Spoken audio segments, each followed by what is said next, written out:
Frank had a minute to spare. Phew. Is it getting more wet or more snowy? It's coming out pretty good. Yeah. Snowy.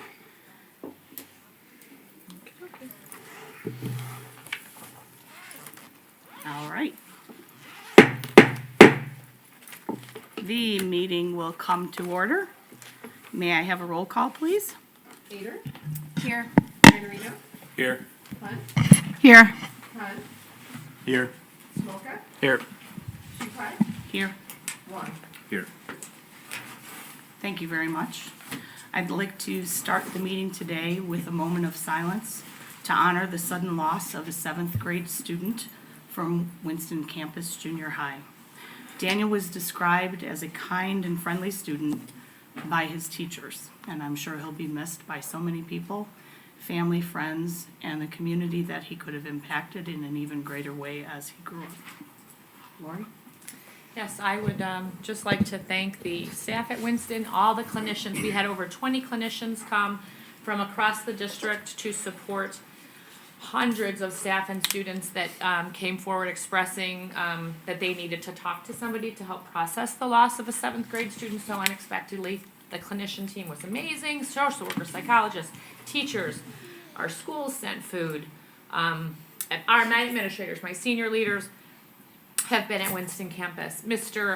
So Martine, Tomas, Andrew, the leaders of that school have been phenomenal, helping to stabilize the environment and really leading through a very challenging situation. Sam? You just find out what you're going to say.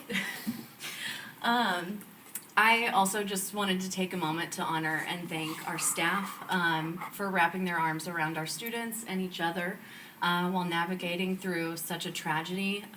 From the stories that Dr. Hines shared with us to actually seeing our staff in action myself, it's clear how much our team cares about our students and families and the heart they give when putting that care into action. So I also wanted to thank Dr. Hines and our district staff, our Winston campus staff, Lake Louise staff, and so many others for all of the ways in which you have supported our community through this process and led through tragedy. So thank you. Also thank you to our community because from my understanding, there was an outpouring of financial support that helped cover the funeral costs for this student. So when we talk about our District 15 community and family, that truly means something. So thank you. Thank you. Thank you. Moment of silence.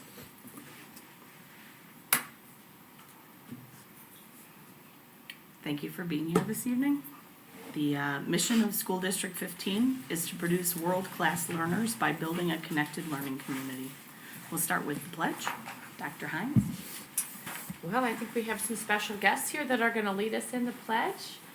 Here comes Frank C. Whiteley and their 2 building leaders that will introduce themselves and our students, and they will not only lead us in the pledge, but tell us a little bit about the important work these students are doing to help serve as student leaders at Whiteley. Good evening, President Supai, Dr. Hines, and members of the board. Thank you for having Mrs. Gallegos and myself here with our Wildcat crew. These are an amazing group of 5th and 6th grade students. These students work with our green team. They set up videos for our PBIS. They oversaw our World Kindness Day and ensured that every student had at least 2 positive post-its on their locker on the day of the World Kindness Day. They are currently working on a service project with our beautification committee to beautify our school in the springtime. They are learning that being a leader not only requires hard work, but also being a servant. So these are our students. We have Adan Khan, Aya Kadale, Ayush Banur, Adna Saxena, Evangeline Thomas, Alana Rodriguez, Harshini Sunthal, Trey Reeves, Anush Bara, Kayla Sale, Sanvi Garlapada, Aliyah Khan, and Ronak Roy. At this time, they will lead you in the pledge. Please stand.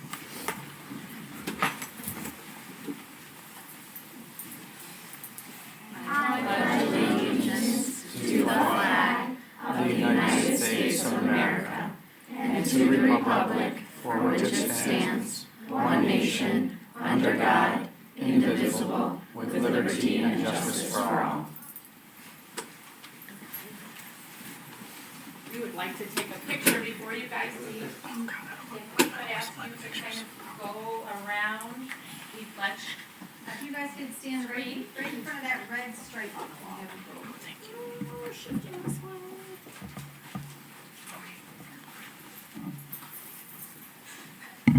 Grab together, oh my God. We want to go all the way over. Come in front of the podium. We're going to avoid the podium. So Okay, standing maybe behind 2 you. rows. If you're a little taller, you can go in the back, and if you're a little shorter, maybe you can go in the front. Okay. Keep going, keep going. Boys, can you shift this way?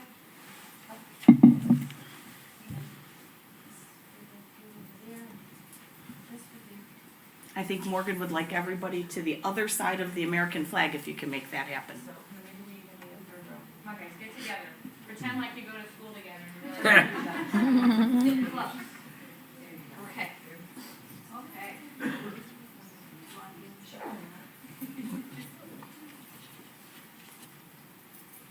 Okay, 1, 2, 3. Thank you. Okay, I have a little something for you from haven't seen you in years. Great to see you. Okay, for your leadership, I'm gonna have a little special pen for you that only folks that go above and beyond receive from the Board of Ed. So thank you for all that you do at Whiteley. You're very welcome. You're welcome. They're leaders and they have manners. I like it. Should at least have 2 by now. Sam, how many pens do you got? Principals and assistant principals. Special pens. For those. I'm just playing both of them right now.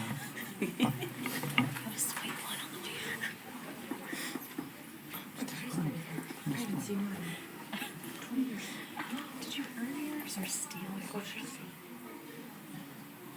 I earned it. I'm ready when you're ready. You guys ready? President Shupai, Dr. Hines, members of the Board of Education, we are very fortunate this evening to be in the presence of some excellent spellers. The students I have in front of you are students who have won their respective school spelling bees, and they are going to introduce themselves to you and let you know what school they're representing and what grade they are in. My name's Charles. Can you guys hear us? Very quiet.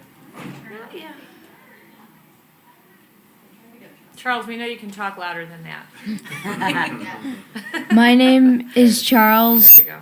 I'm in 5th grade and I represent Graham Sanborn School. My name is Steven. I'm in 6th grade and I represent Hunting Ridge Elementary School.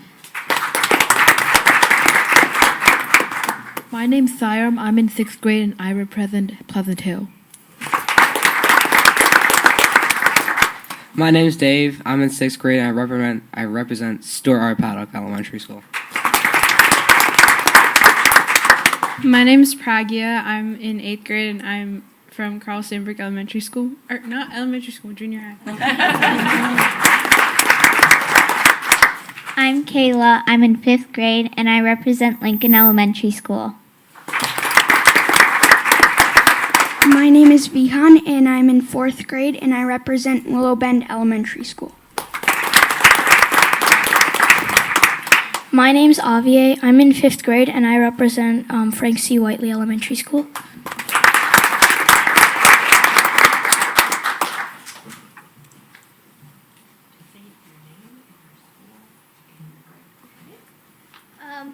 My name is Isabella Borisova. I'm in 5th grade and I represent Lincoln School.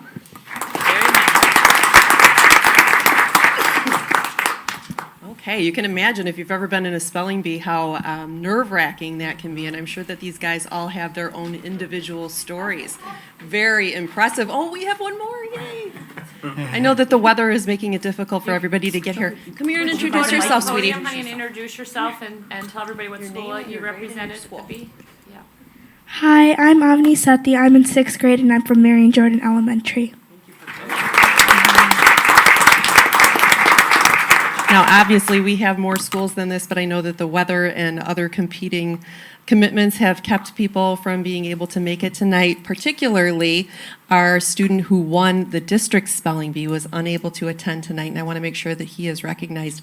Gabriel P. is a 6th grader at Lake Louise, and he won the District 15 spelling bee, which was held here at Sunling on Wednesday, January 15th. And Gabriel moved on to the North Cook ISC Area B to represent District 15. So let's clap for him as well.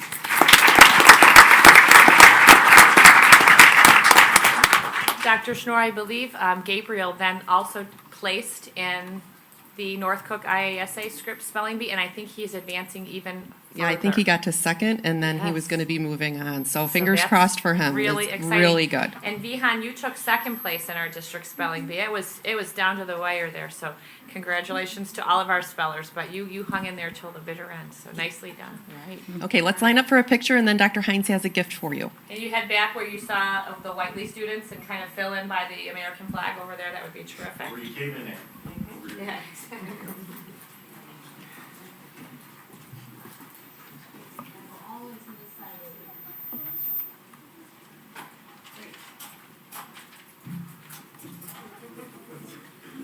You're just laying in the front, Charlie. Okay, everybody, 1, 2, 3. And parents, if you want to come up, feel free to, while they're all standing where they are.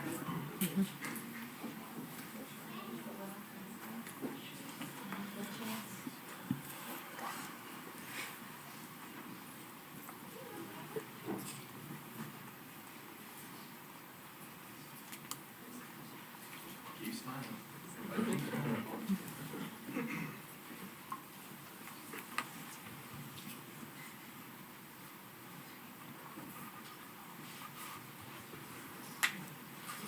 Camera in the front, keep smiling.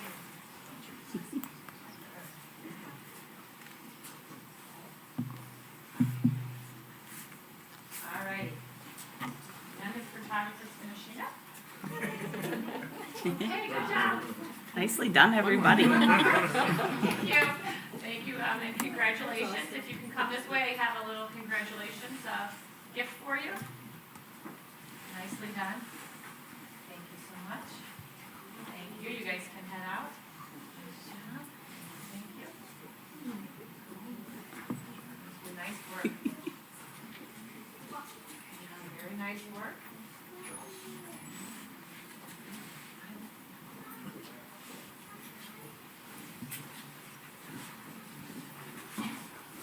Charlie, pull the, there's a little tab in there that you pull out first, and then it lights. It's kind of awesome. Makes you want to do your homework in the dark. Some a little assembly required. Yes, indeed. Okay. Should we go on to 1.5? Do you want to go public comments? Or do you wanna- Oh, yeah. I'm sorry. Okay. Tonight, it is my pleasure to honor one of our staff members for receiving an Illinois Art Education Association honor. Please help me welcome Joanna Angelopoulos up to the front.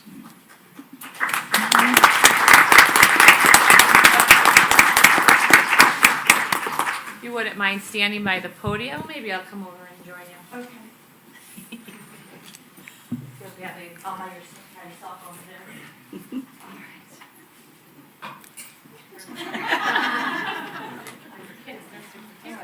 Okay. All right, so before me, we have the very talented art teacher that works at GMS. And outside of this award, I have had the extreme pleasure of being in the classroom on a few different occasions. And she really is the epitome of a passionate art teacher that works every day. That works every day to inspire her students to express themselves through art. She's dynamic, she keeps it fun, and we are going to tonight read a little excerpt that I received from the president of the Illinois Art Association about Joanna.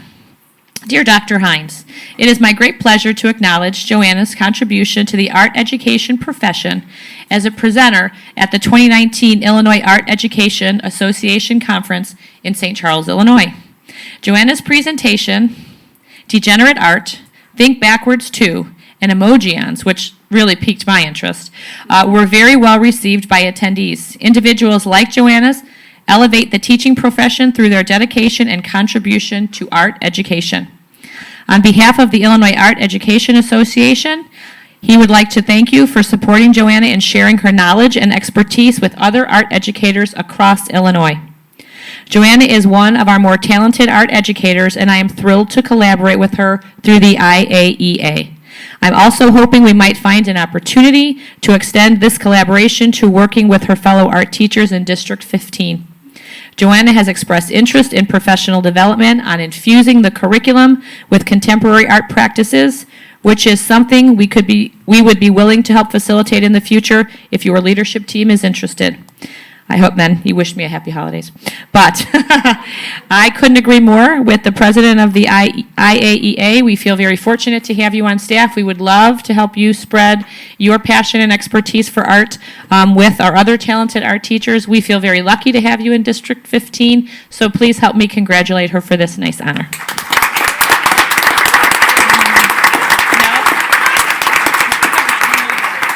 Thank you.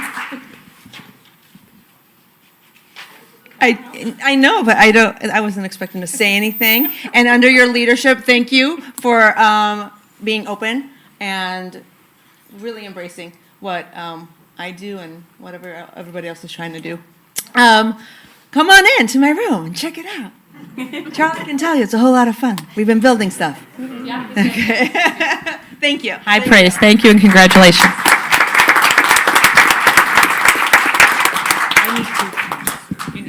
I can see why. I think you have a little something that we usually pass up, correct? I should have grabbed.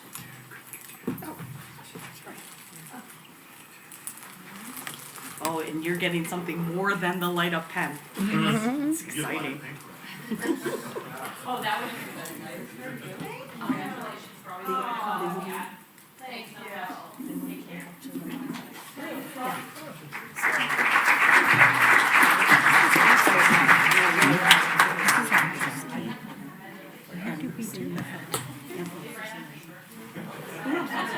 Yep, something we did, you know. It's that immediately, you know, you get fired from your job because you can't sign up for VPN, you know. It's that. All right. Thank you. Done with the recognitions? We are. Are we ready?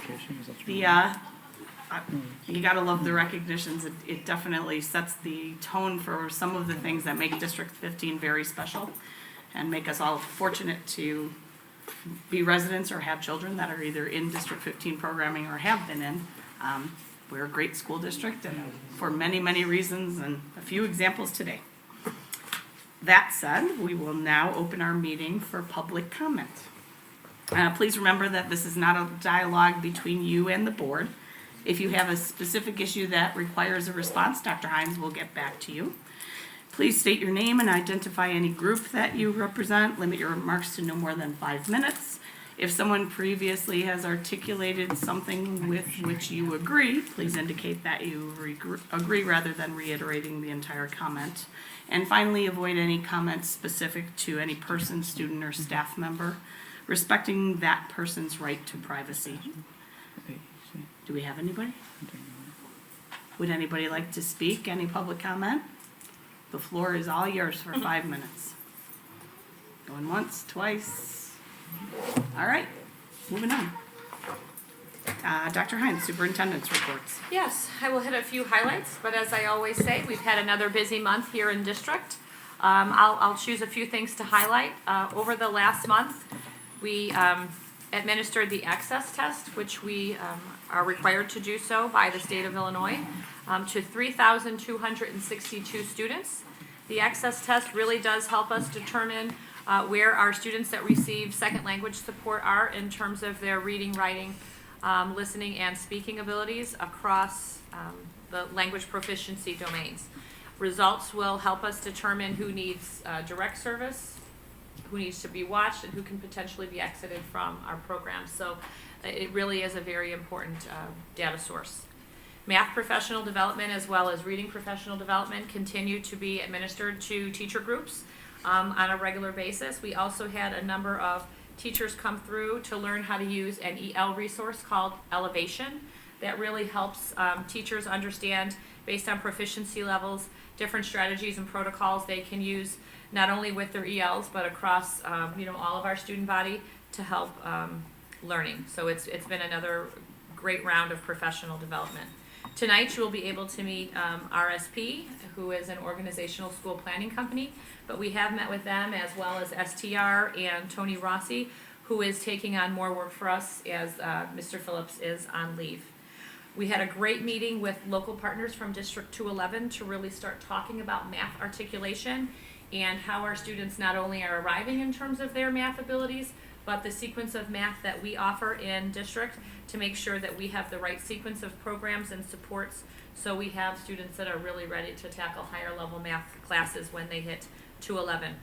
I had the pleasure of presenting to the Rotary, focused largely around all of the work that we have going on in the district and some of our strategic challenges.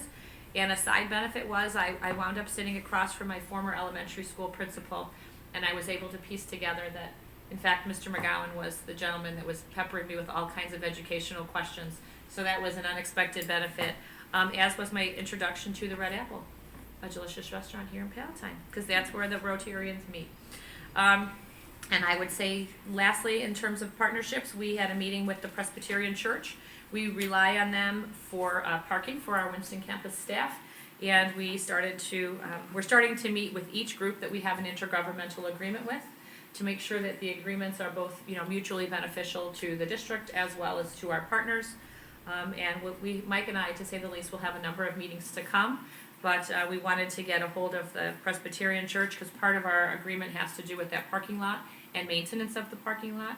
So we are planning how we are going to respond to the findings. And I'll say within the memo, we had some standout staff. Amy Van Dyke, one of our EL teachers from Carl Sandburg, was featured, as well was Nancy Aguirre, who does a tremendous amount of work for the second language department. Both were recognized as just two of many wonderful staff that we have here in District 15. That's it for me. Beautiful. Thank you very much. Information on Census 2020? I just wanted to put something together for the board and to have it out in the community. It's early, so this is one of probably many times that we'll talk a little bit about the census, but I think it is important to make sure that the board certainly in our community knows that every 10 years the U.S. Census Bureau tries to count, if you can imagine the task of trying to account every person that lives in the United States. And why that's important to a school district is because so much funding, federal funding, is attached to accurate counts. Funding sources like title dollars, Medicaid, money for free and reduced lunches, those are all dollars that we receive from the federal government that we rely on to provide programs and services to our students. So Morgan and I have talked, and we will be helping to get involved with the campaign. I know a lot of the local municipalities will do so as well. But we just want to make sure that we're getting information out to our parents so they know how and when to participate. There are a variety of ways in which they can participate. So we want to make sure to help our parents understand that although it seems like one more thing to do, and it is one more thing to do, but it's a very important thing to do. And we will be stressing that it's safe, secure, and confidential, that all members of our community should not worry about any level of that the census data is used for one purpose and one purpose only. So we will make sure that we continue to push that information out. Probably closer to the spring, April 1st is National Census Day, and then there are days that will go all the way through December when the findings are presented to the President and Congress. So I just wanted the board to know that we do intend to continue to advertise. This is our first attempt to do so through a public board meeting, but we will have additional campaigns in the future as well. Great. Couple quick comments before we move on. First, I'd like to thank Morgan Delac for the beautiful refurbishment of the room. The pictures are fabulous. They lend a really nice personal touch to what we do. So no cold, empty walls behind, but great pictures of all kinds of smiling faces. So thank you, Morgan. And two real quick things. Mm-hmm. All the board members have received an email from Matt Warren at Conyers. If you haven't responded and you're willing to read at their reading day, please get back to them so they can get you on the schedule. And the last thing, graduations. There's a request out to fill in spots for graduation. I know that Sam did it already. I'm not sure if I anybody heard else from did. Frank. He's gonna have it settling to Thank you, Frankie. Frank. That's right. And you, that's right, correct. Okay. So we have 3 so far. So if you haven't and you're interested, please sign up so that we can get those on the calendar. If I may piggyback on another reminder to board members, in one of my Friday memos, it was a couple weeks ago, I asked if you could just take a quick look at your board profile. I sent you the link that's on the website. We will use that information in our inaugural magazine, and we just want to make sure that it's still accurate with some of the facts in terms of where you work and so on and so forth. So just take a peek at it, and if it looks good, I did hear from a few of you, but a number of you I didn't. So just let us know, because that magazine is really a work in progress, and within the next few months, we'd like to have it really finalized and out to the 65,000 households that we'll be sending it to. Thanks. All right, that's all I got. Moving on to informational reports. RSP and Associates School Organization Plan. Dr. Hines? So Mike and our representatives from RSP, if you could join us at this table. Since I haven't met you only via phone, I don't know who is here from RSP. No. Mike, you're on your own. I wonder if the weather has, boy, oh boy, I wonder if the weather has detained them. I have received no messages. Have you, Mike? Do you want to? All right, so let's Why don't we let's push it move back in this the schedule and for now? If Mike, if I could ask you, wait, actually, you're actually doing the budget next, right? So if I may, I will step out very quickly. No, actually, I'll just send Jen an email and see if she can't hunt them down for us. So we'll go to budget next then. Okay. All right, Mike, you're on your own anyway, just like we thought, but for a different subject. Do you want Corey up? Is Corey involved at all? Sure, Corey can join me. What a glowing invitation. You want Corey falling asleep back there, right? You look too comfortable. Was just about to. Corey, Mike was really close to having to cover the other thing all by himself. You better hope he talks for this one. He's just passing the buck. Every year, we present to the board our proposed budget guidelines. Actually, I should back up. So in January, we asked the board to pass a resolution to establish a fiscal year and give authority to myself or the superintendent to prepare a budget for the next fiscal year, which begins July 1 of 2020. And then we present the proposed guidelines to the board in February, and later on in general, we'll ask the board to approve those guidelines. So we did a real quick PowerPoint full out on what we're basing our budget on for next year for the 2020/2021 school year. Evidence-based funding, EBF as we call it. There's a hold harmless, as we've talked about before the board meeting.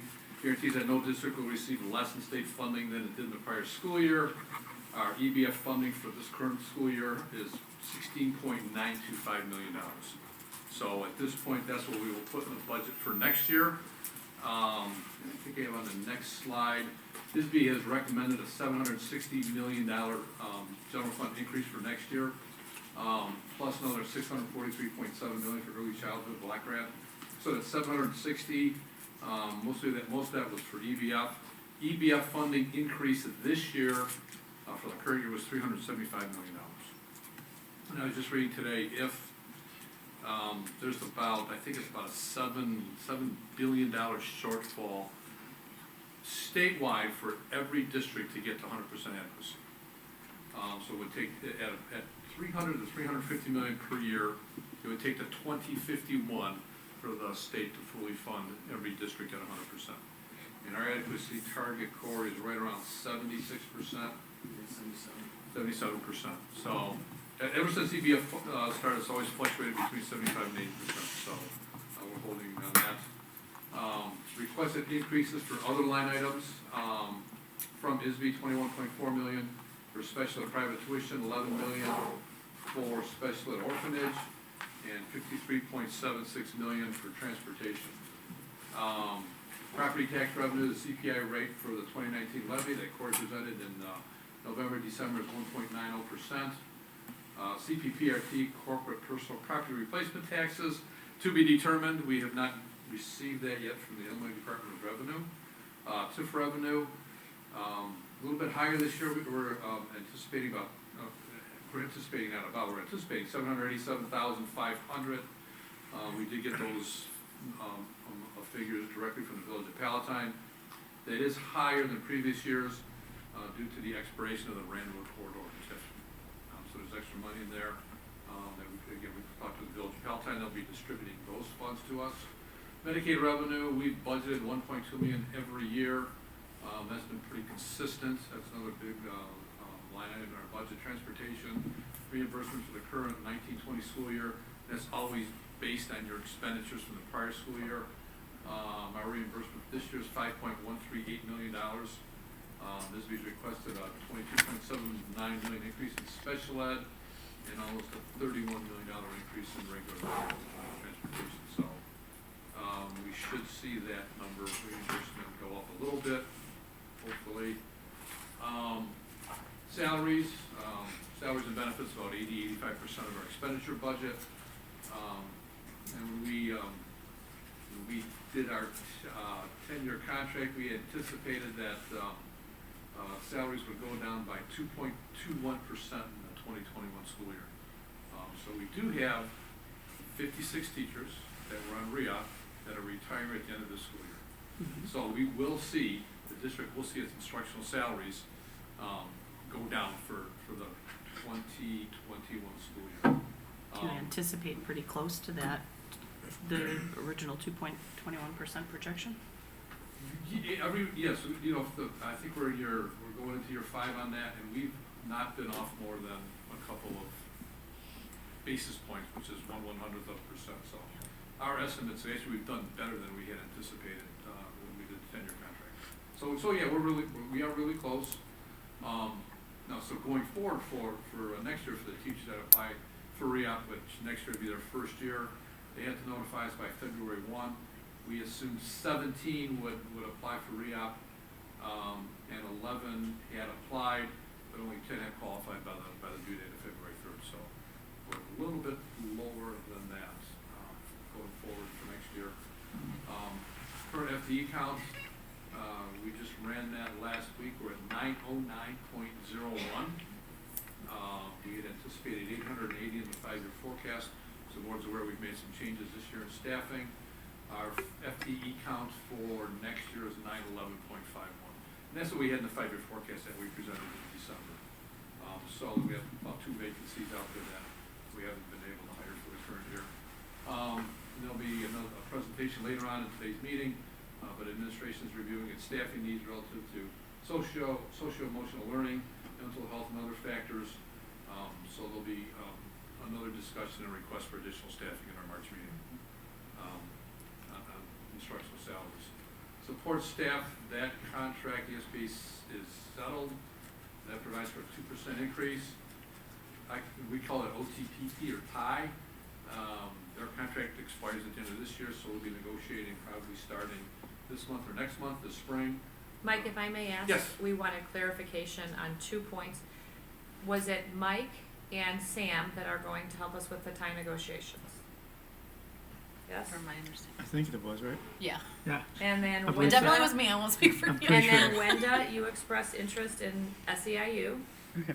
And did we have one other person? We simply, Yeah, I Lisa mentioned that too. and Frank. Okay, thank you. We knew we wanted, the 3 of us who couldn't remember, wanted to make sure we knew before we left today. All right, thank you. Back to you, Mike.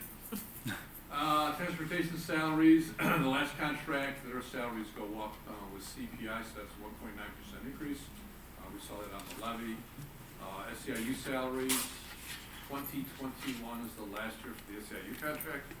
So it's a 2% increase for SEIU salaries for next year as well. Mike, could you kick back to the slide prior real quick? One before that? One more, yeah.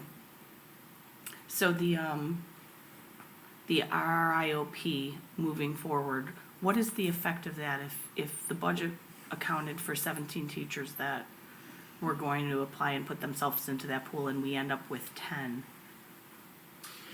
So what that would mean, so if less applied than we anticipated, then our instructional salaries would be higher than we anticipated. Right. Because we would assume that well, 17 go out at a salary of $100,000, and we would assume that replacements come in at 40, so we would save $60,000 for 17 teachers. Now we will save 60,000 or 60,000 for only 11 teachers. Gotcha. So, other years it's been higher. A couple other years it's been the amount of teachers that have actually gone out on under re-op, as we call it, was higher than we had anticipated. So, All right, thanks. good question. That's, administrators, supervisors, and other staff, I always refer to that group as the non-represented group. They're not represented by contract at all. We have a 2% increase. We'll be budgeting a 2% increase, plus a predetermined percentage for market adjustments. Again, we'll be discussing that more at the March meeting. Employee benefits, our 5-year forecast, we assume a 5% increase for planning purposes. We will be bringing our actual increases to the board in April. I'll go out on a limb right now and say we will be less than 5%. I think our average for the last 8 or 9 years has been about 2.9%. In medical inflation is running about 0.5% a month or 6% per year. So anything really below 6% would be good. Again, I'll go out on a limb and say we'll be less than 5%, and we'll see how that goes. And this year so far, I will say that because we track it since we're self-funded, we get claims expense every month, and we look at that every month, and our actual claims expense is lower than we had anticipated on a monthly basis this year. So far this year we're trending good. Mm-hmm. I mean, that could change on a month-to-month, but just want to say that. It's not kind of wood, that's not going to happen. Purchase services, supplies, materials, capital outlay, that's consistent of 1.9% increase, which is what CPI is. The tort fund, that's based on our property casualty liability, which is PCL is, and our workers' compensation costs. The workers' compensation, I mean, we settled a lot. The board, we had a lot of workers' comp settlements the 1920 school year, and I know we brought one to the board, I think in December. So a lot of those settlements are been taken care of. So I don't anticipate a large increase in that. I don't have a feel yet on where the insurance market is, if it's hard or soft at this point. So we'll keep the board informed as we find out more about that. IMRF, our current rate, and the IMRF rate goes up is on a calendar year basis. So for the current calendar year, it's 2020, it's 10.86%, and that did jump up from the current year, which was 8.89%. And I remember I was all excited when it went down to 8.89%, and we got a forecast from IMRF, and they said it would go down to 5%, and it jumped up to 10.8%. We said, and then we asked IMRF what's going on, and they changed their actuarial assumptions. People were actually living longer than they had anticipated, and the investment returns, if you remember, the stock market just tanked in around September or October of 2018, and the bottom just fell out.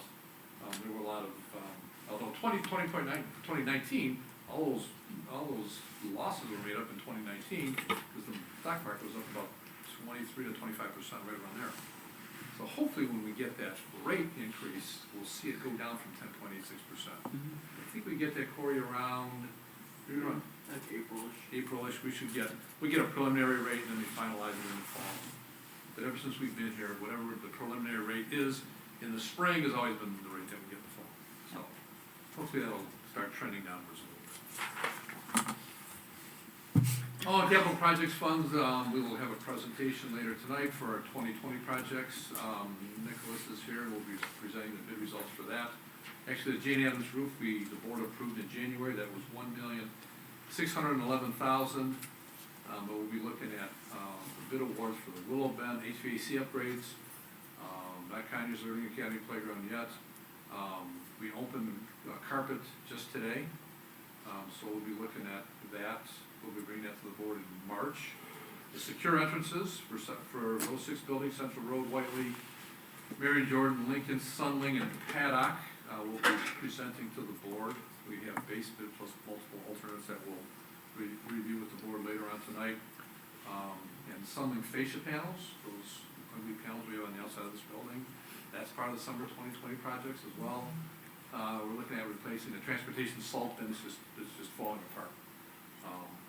So we're working on that, and we're looking at paving part of a lot of transportation. It's got ruts in it, and it needs to be paved. We've got some exterior door installations at various locations that we're looking at maybe getting done this summer as well. We actually bought the frames years ago. Our staff put in as many as they could, but now the frames that we have left are like for double and triple doors, which are just far too heavy for our maintenance staff to do themselves.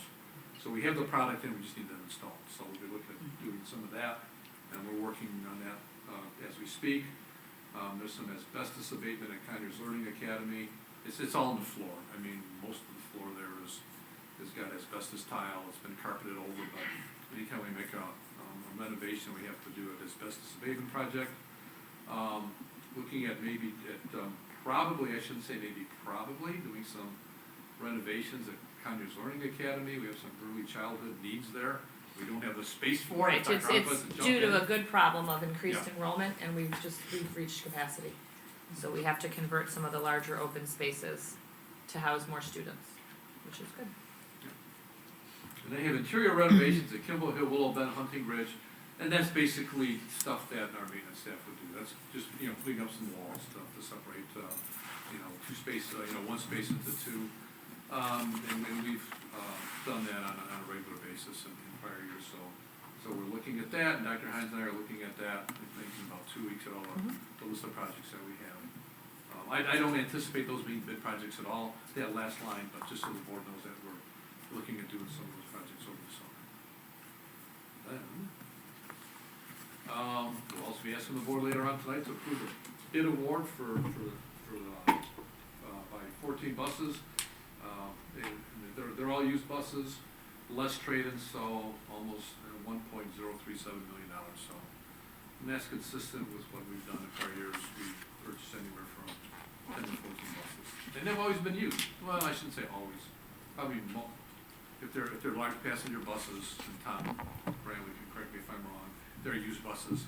The wheelchair ones are usually new because they're just not available used wheelchair buses. So again, that's another agenda item for tonight. We'll be asking the board to approve that as well. And that's it. For the benefit of new board members, Mike, could you guys give us the total quantity of buses in the fleet? We have 100, let's see, we have 135 bus runs, and with spares, Tom, it's 160. It's 165 buses. All right, so it's 165 buses. He's shaking his head no at you. Give me a thumbs up, because I was right. How many buses do we have? Over nearly 800 individual route sets, we have 138. How many buses do we have? 162. Oh, okay. You're close. Thank you. I can remember that being talked about a few years ago, and it being pretty impactful because you look at the number and replacing some buses, but when you think about the sheer quantity in our fleet, it's impressive that you can run the fleet with that few replacement buses every little bit. Because they transport 10,000 students, right, Tom? Sorry? 10,000 students? Yeah, so that's 10,000 students. That's, The average age of our fleet is what, 8 years? average age of our fleet at the moment is 12. So even at that, I mean, those are, and that's the average of 12. For us to get down to an average age of 8, that would be quite a bit more expensive than the 10 to 14 buses that we purchase annually.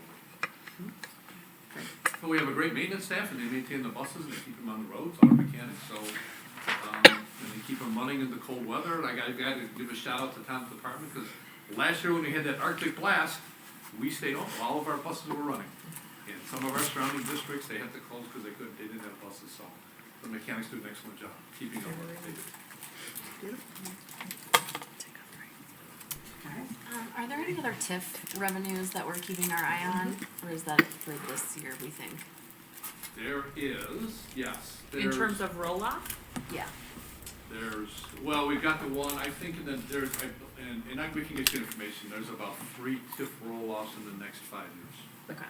There's only the one for this year. For this year. Yeah. Isn't it 3, Corey, right? I think it's 3, yeah. And again, we can share with you, but there are. All the village of Palatine. Is this one the largest one over the next? I think there was like one big one, right? The next one. Yeah, it's the. This one after this one. Yeah, it's the downtown one. That's the big one. Yeah. That I think is 2 years out, that's the large one. And then the one 5 years out is the smallest one. So this is like the mid-sized one of the 3 that are rolling off. This is essentially the Rand and Dundee intersection that's rolling off, right? Yes. Yes, correct. And they'll roll off, I guess I should put in there, provided that, They're not the re-upped. village doesn't apply to extend those other 2 tips, which they could.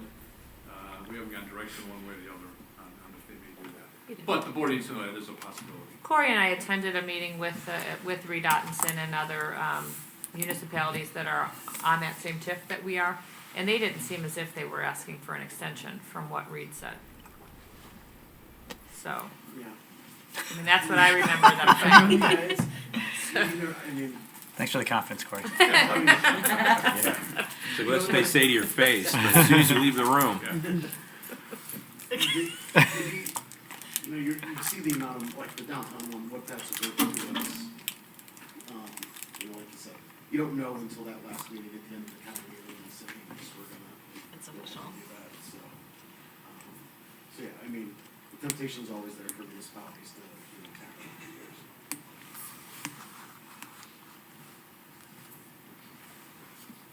Any other questions?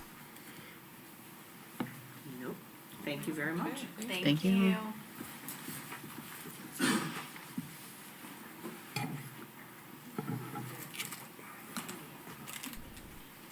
Comprehensive social, emotional, behavioral, and mental health services presentation.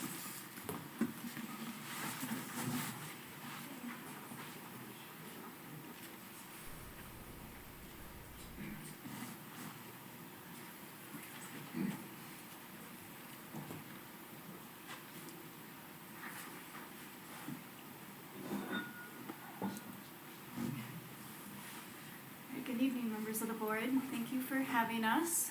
We are going to be presenting on District 15's information about our comprehensive social, emotional, behavioral, and mental health services.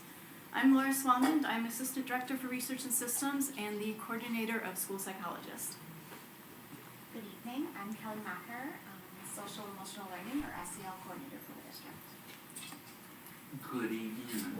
I'm Paul Buden. I'm the coordinator of social work for the district halftime, and I'm also a halftime building school social worker over at Jane Addams Elementary. So today we will be providing an overview of our school-wide systems, so the practices that are prevention-based for all students. We'll be giving information about our targeted supports for students who have a little bit more need in social and emotional areas, and then we'll be providing an overview of our intensive supports, so these would be services for students that have higher needs in this area. So our comprehensive social and emotional behavioral supports are aligned to District 15's strategic plan. We have a commitment to social and emotional learning practices that are culturally responsive within a multi-tiered systems of support. So the notion here is that social and emotional learning, so that would be area 1C, is an important piece of our work, but it's also integrated, such as through 1D and 1E, as part of our everyday practices within the school district. Why do we need comprehensive SEL and mental health supports? 1 in 6 children aged 6 to 17 experience a mental health disorder, but 2 out of 3 children have at least one traumatic event by the age of 16. And this is a topic, trauma, that perhaps you've heard of as it is of great in our field.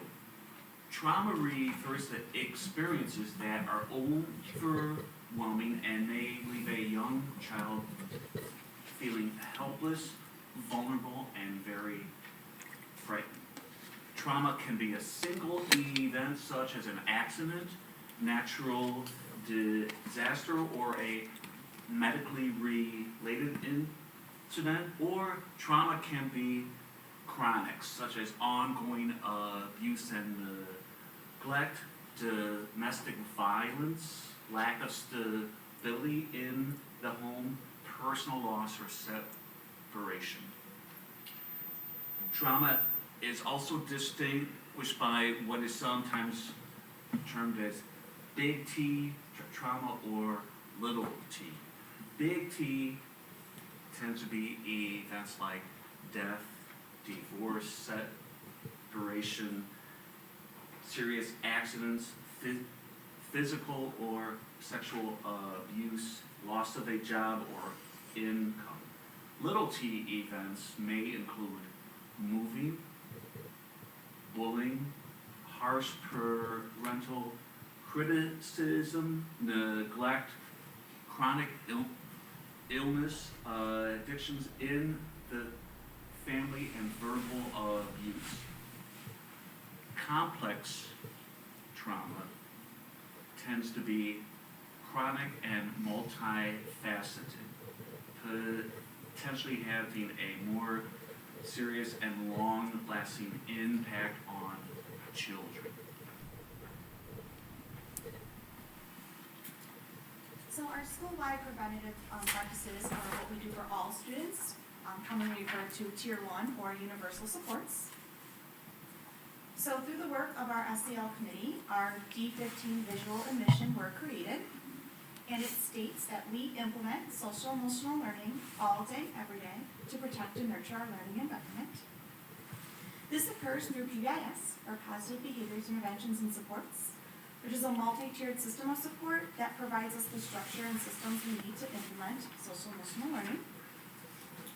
Our SEL strategies are culturally responsive, which is ensuring the academic, social, emotional, and personal growth of all learners through the validation and affirmation of the home, culture, and language for the purpose of building and bridging to the student success in traditional school culture, or commonly referred to as VABing, if you're familiar with our CFR. Trauma-informed strategies help to proactively establish protective factors by teaching coping mechanisms, developing healthy self-image, and provide opportunities for students to practice managing stress. The strategies are done in a way to avoid triggers for our students. These are explicitly taught. For example, strategy might ask a student to close their eyes only if they're comfortable, and it provides other options as gaze down at the floor or focus on a point in the room. Breathing also can be a trigger for students, holding their breath. So we also encourage, if you prefer, to breathe through this exercise. When we use trauma-informed strategies with all of our students, we ensure that the students who can't ask for support are still getting it when we create and support trauma-informed environments. Restorative practices in schools are inspired by the philosophy and practices of restorative justice, which puts repairing harm done to relationships and people above placing blame and dispensing punishment. A few of the factors we use in assessing our school-wide behavioral health are the total number of ODRs, which stands for Office Discipline Referrals, along with assessing the implementation fidelity of our Tier 1 or universal supports. So as our fidelity increases, the number of our Office Discipline Referrals decrease. Another indicator we use is student voice on school climate. We use our 5 Essentials survey to represent student voice. On the 5 Essentials survey, implementation ranges from most, which is the highest, to more, average, less, and least, which is the lowest. For school connectedness, our students indicated more as their level of implementation. Questions around school connectedness are, I feel a part of my school, I'm included in activities, students are friendly to me here. For emotional health, It assesses whether students have the skills to nurture positive and respectful relationships with others, and our students rated themselves at average for this category. And for student-peer relationships, which ask questions like, do we treat each other with respect, and do we help each other learn, our students feel they're at the more level of implementation.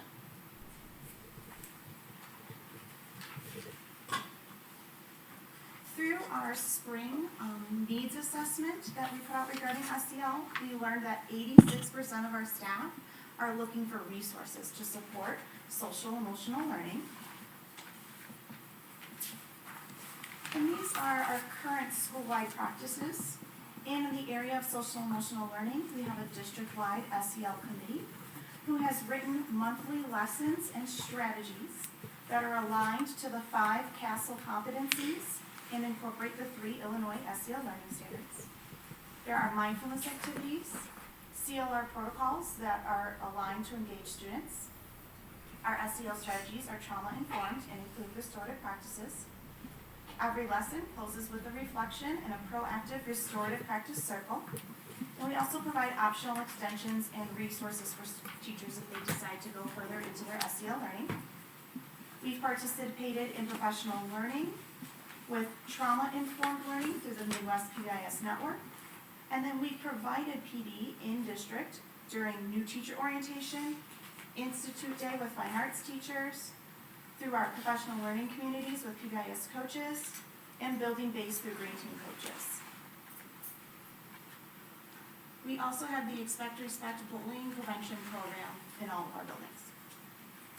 Our restorative practice team is district-wide. We started this year and participated in a 2-day team training with the Midwest PBIS network on restorative practices. We've aligned to our PBIS district leadership team and have representatives from Whiteley and Hunting Ridge who are implementing some of the restorative practices regarding circles, effective statements, and questions.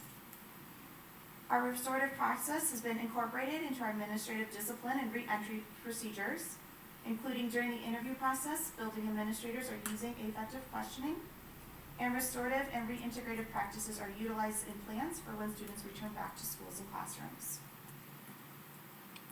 We participated in professional learning and also delivered some through alternate Thursdays and AP Fridays with our building administrators who've also taken it back to their buildings through 3 different restorative practices PD sessions. So we have all these tier 1 kind of universal systems in place, but we also have a number of students that continue to have need, and we're going to go into that a little bit more in depth. But first, this is the type of programs and supports that are available for students who just need a little bit more. Maybe they're showing some signs with struggling with mood regulation or maybe behavior, or maybe they need a little bit more social skills instruction.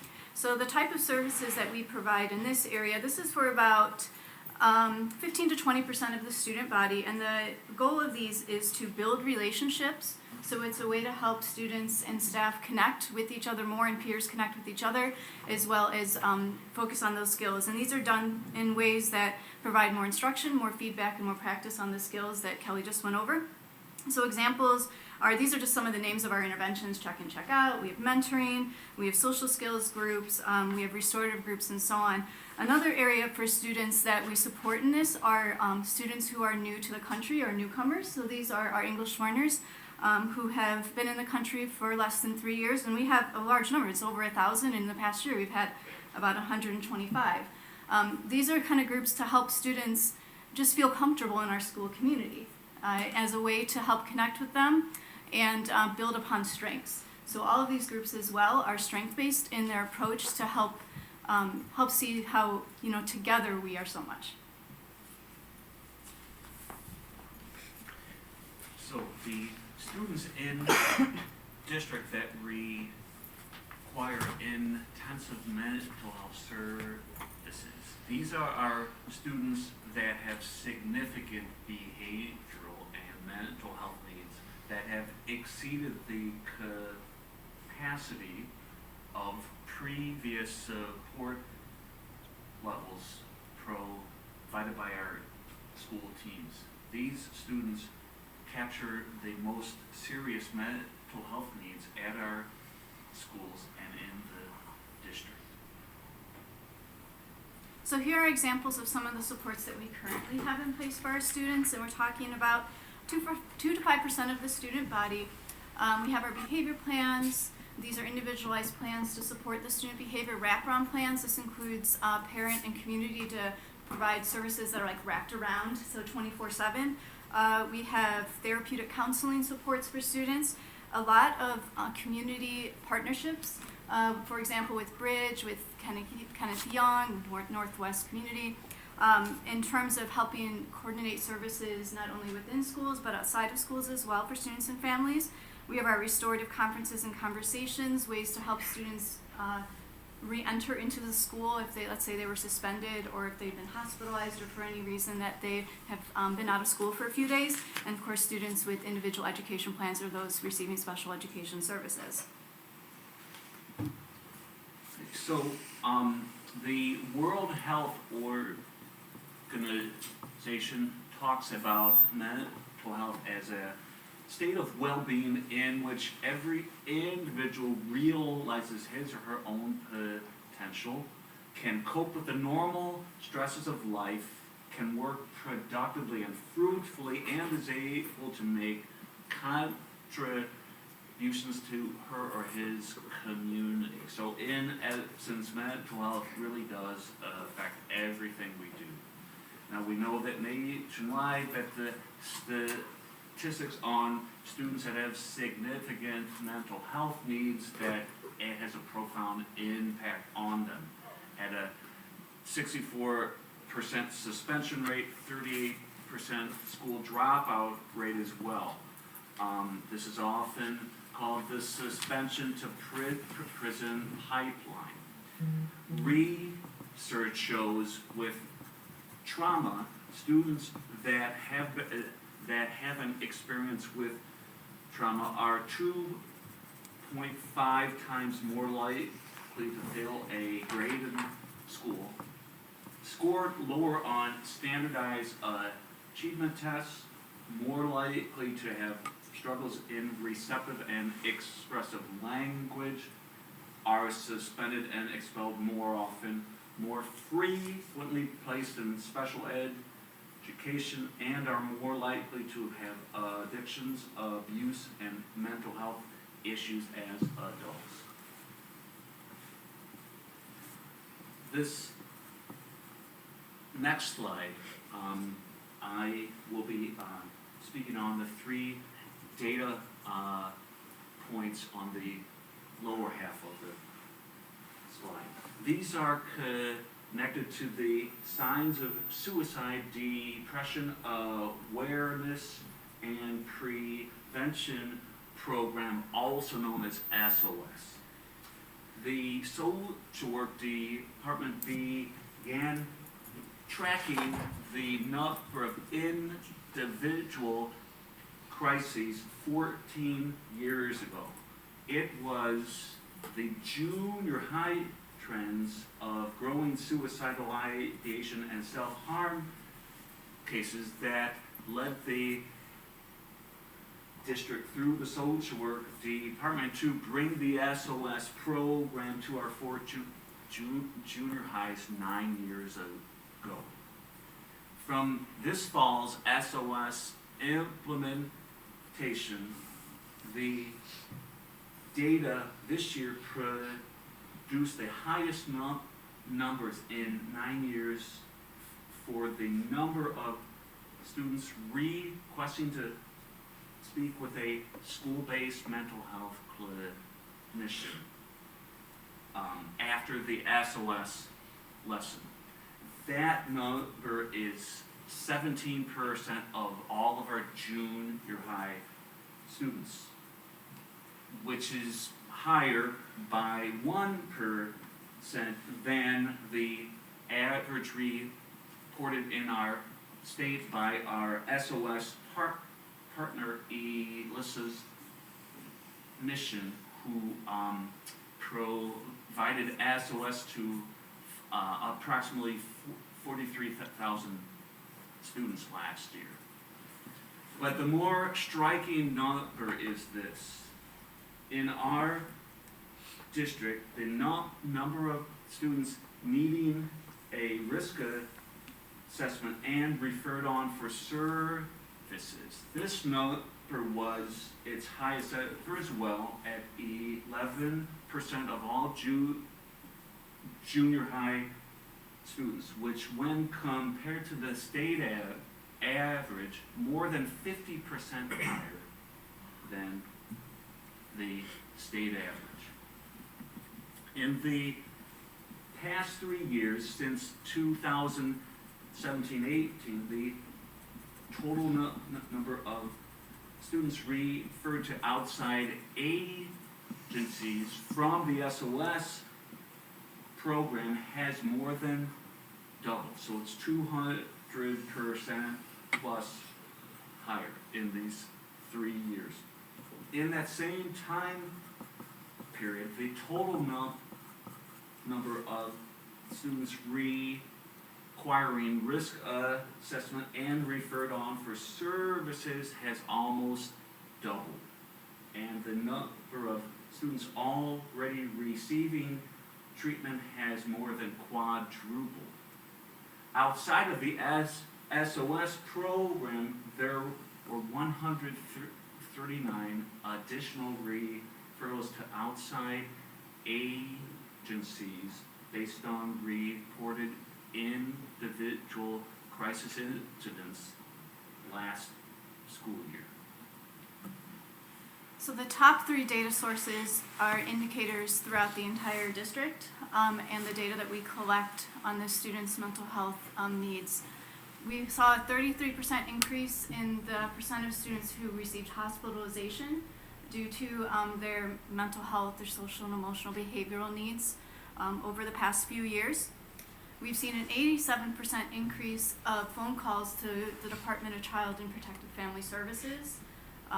These are for students who are experiencing some sort of abuse or neglect or that we have concerns about, and indicators, and those are the calls that we make to that service provider in order to have them help with that. And then we also have had, on average, about 150 incidences where our clinical staff and administrators are responding to some sort of mental health crisis in the school. So that's an average per month when you look at it across the entire district, due to these social and emotional needs. So what this data highlights is that we have a significant amount of need for the students' mental health within the district. We have a lot of prevention services, we have our intervention services, but that need is still very high and prevalent and growing. With that, we've had a 31% increase in the number of self-contained classrooms we've needed for our students with special education services due to their behavioral or social and emotional needs. This means that we've added 4 classrooms in the past 3 years for a total of 17 classrooms in order to provide that structured, safe learning environment for these students. So these are students whose needs go beyond the scope of that gen ed classroom, and they are serviced very well within these programs. So overall, what does this all mean? So we have a lot of areas of strengths, that we're continuing to build upon: our prevention programs, our intervention. We have targeted supports for students.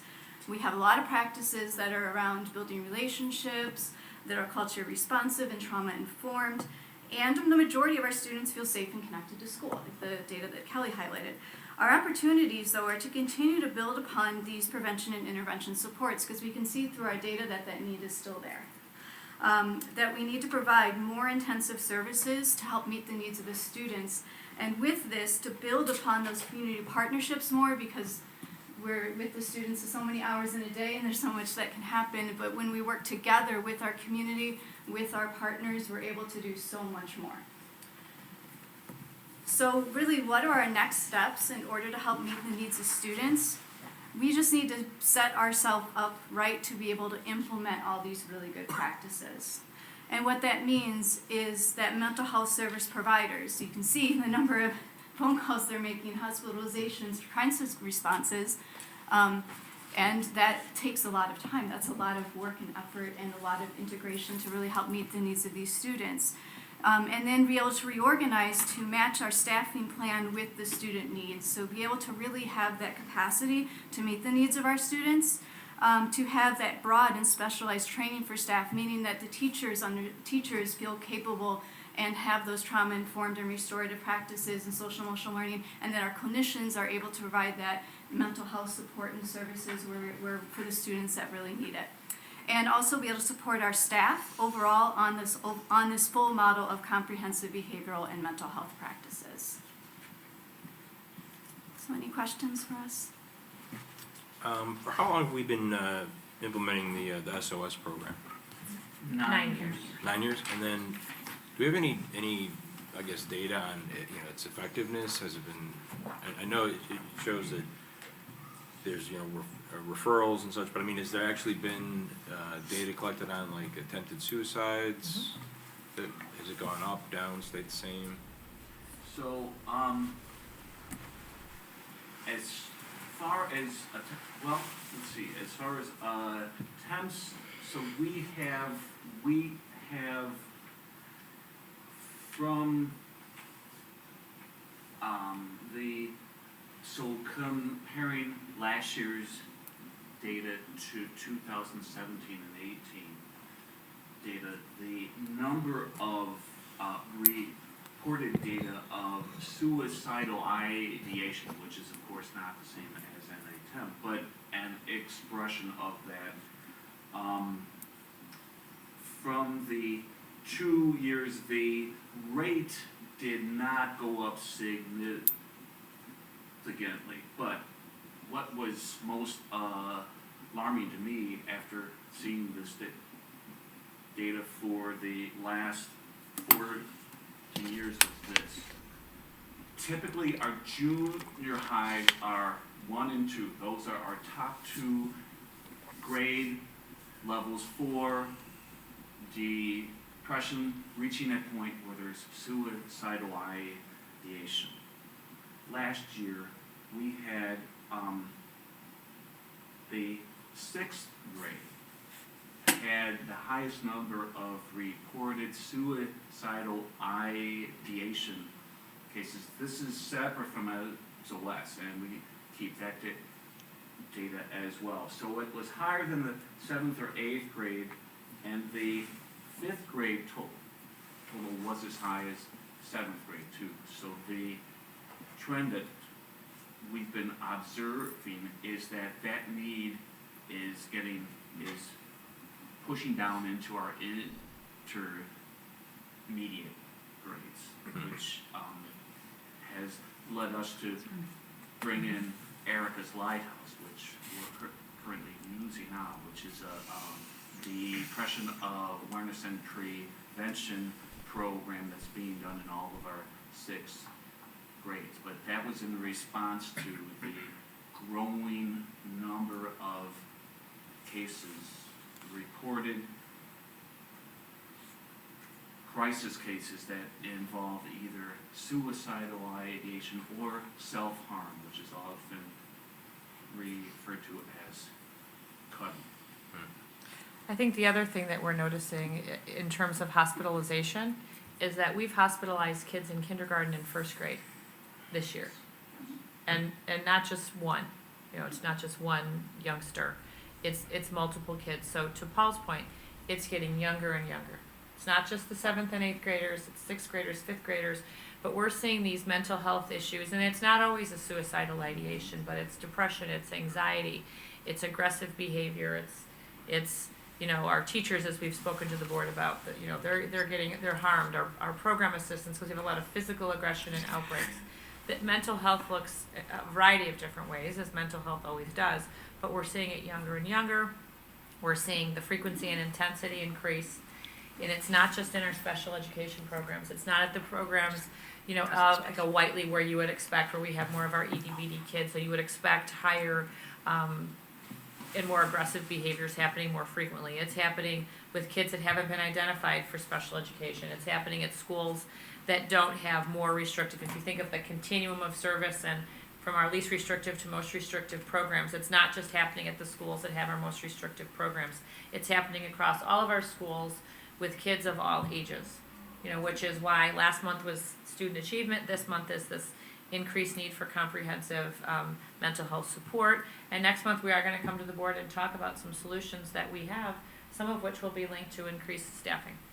And as much as we're trying to hold the line on staffing, we're at a point where we really, in good conscience, can no longer do that, because we feel as though the needs are so great and they're spread across our 20 schools.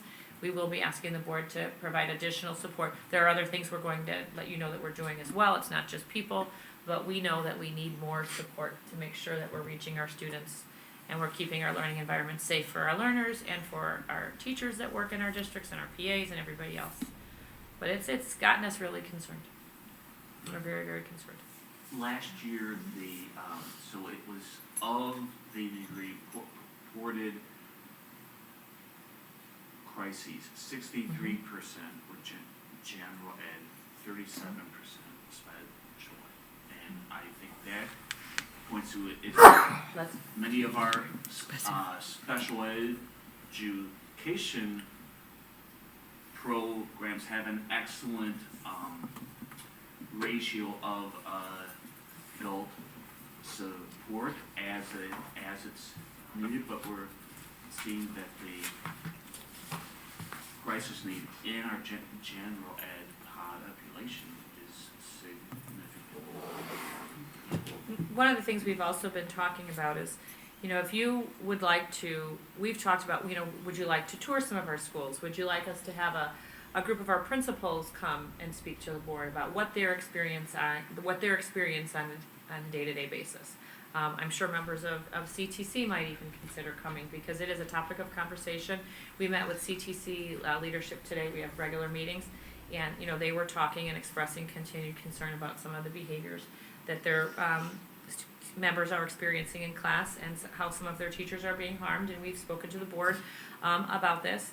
So there are a number of folks that are willing to speak to the board if you would like more information beyond the 3 experts that you have here, or if you'd like to visit any of our programs while they're up and running during the day to kind of really see what it is we're talking about. And all my principals are nodding. They're very welcome to have a couple of you through at a time, so you can see for yourself, what's really happening. And again, there's great things happening too.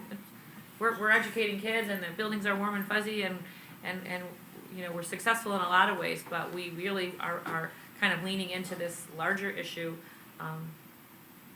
because it has everybody very concerned. We want to make some changes so we can get over this and really start educating all of our kids and keeping our environment safe for learning first and foremost. I think that I just had some questions. Obviously, you're going to be coming next month with some ideas as to maybe how to tackle some of these problems. But what do you see? And maybe this might be Paul. With the check-in, check-out, mentoring, some of the different actions that are taken to deal with that group that needs a little bit more instruction that you mentioned. How do you feel like the effectiveness of those strategies, and how could they be helped by the board? Like, how do you think additional staffing? I know the issues of staffing in some of these schools, but I'd like to hear from you kind of on an overview of the whole district.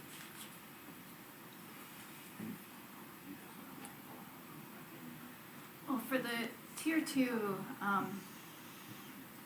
for students who get access to the Tier 2 supports, those are students who need a little bit more.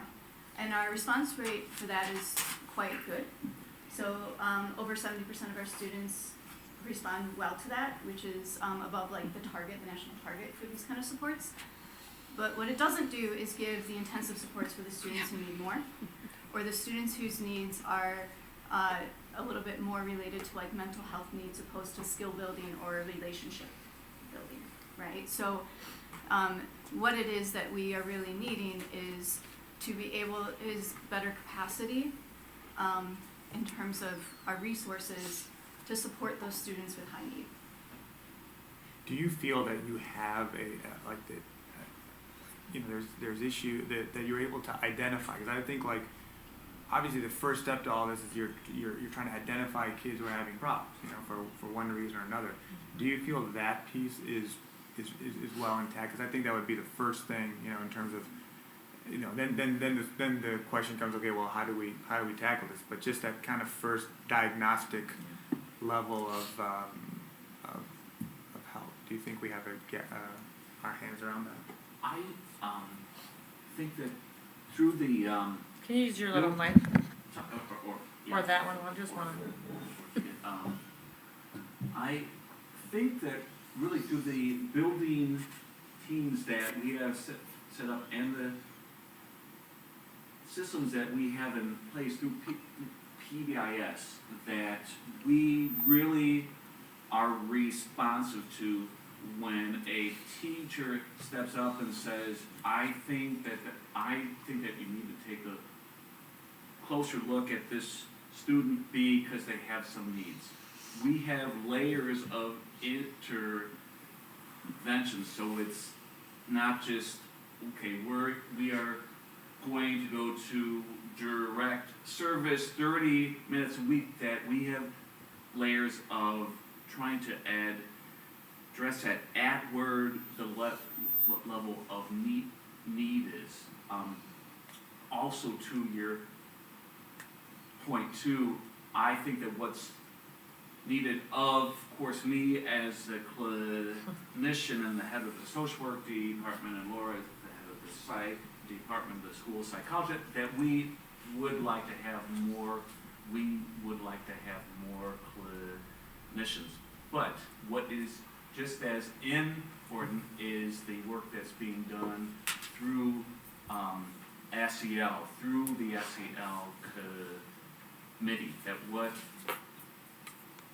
Kelly's leading is to build the capacity so that every classroom, that when students come in that are dysregulated for whatever reason, that they feel more comfortable with helping out that child, so that perhaps they won't need to leave the room, or they won't be missing out on instruction. The office won't need to be called.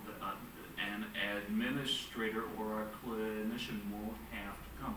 We are in the middle of that, but we also, which I think is crucial work, but I would be remiss if I were to say that the need of, as we're seeing the needs pushed down in the 5th and 6th grade that had been in the junior high, and then some things in the primary grades that had been in the intermediate grades, I think that the systems we have in place would work more efficiently if we had some more manpower.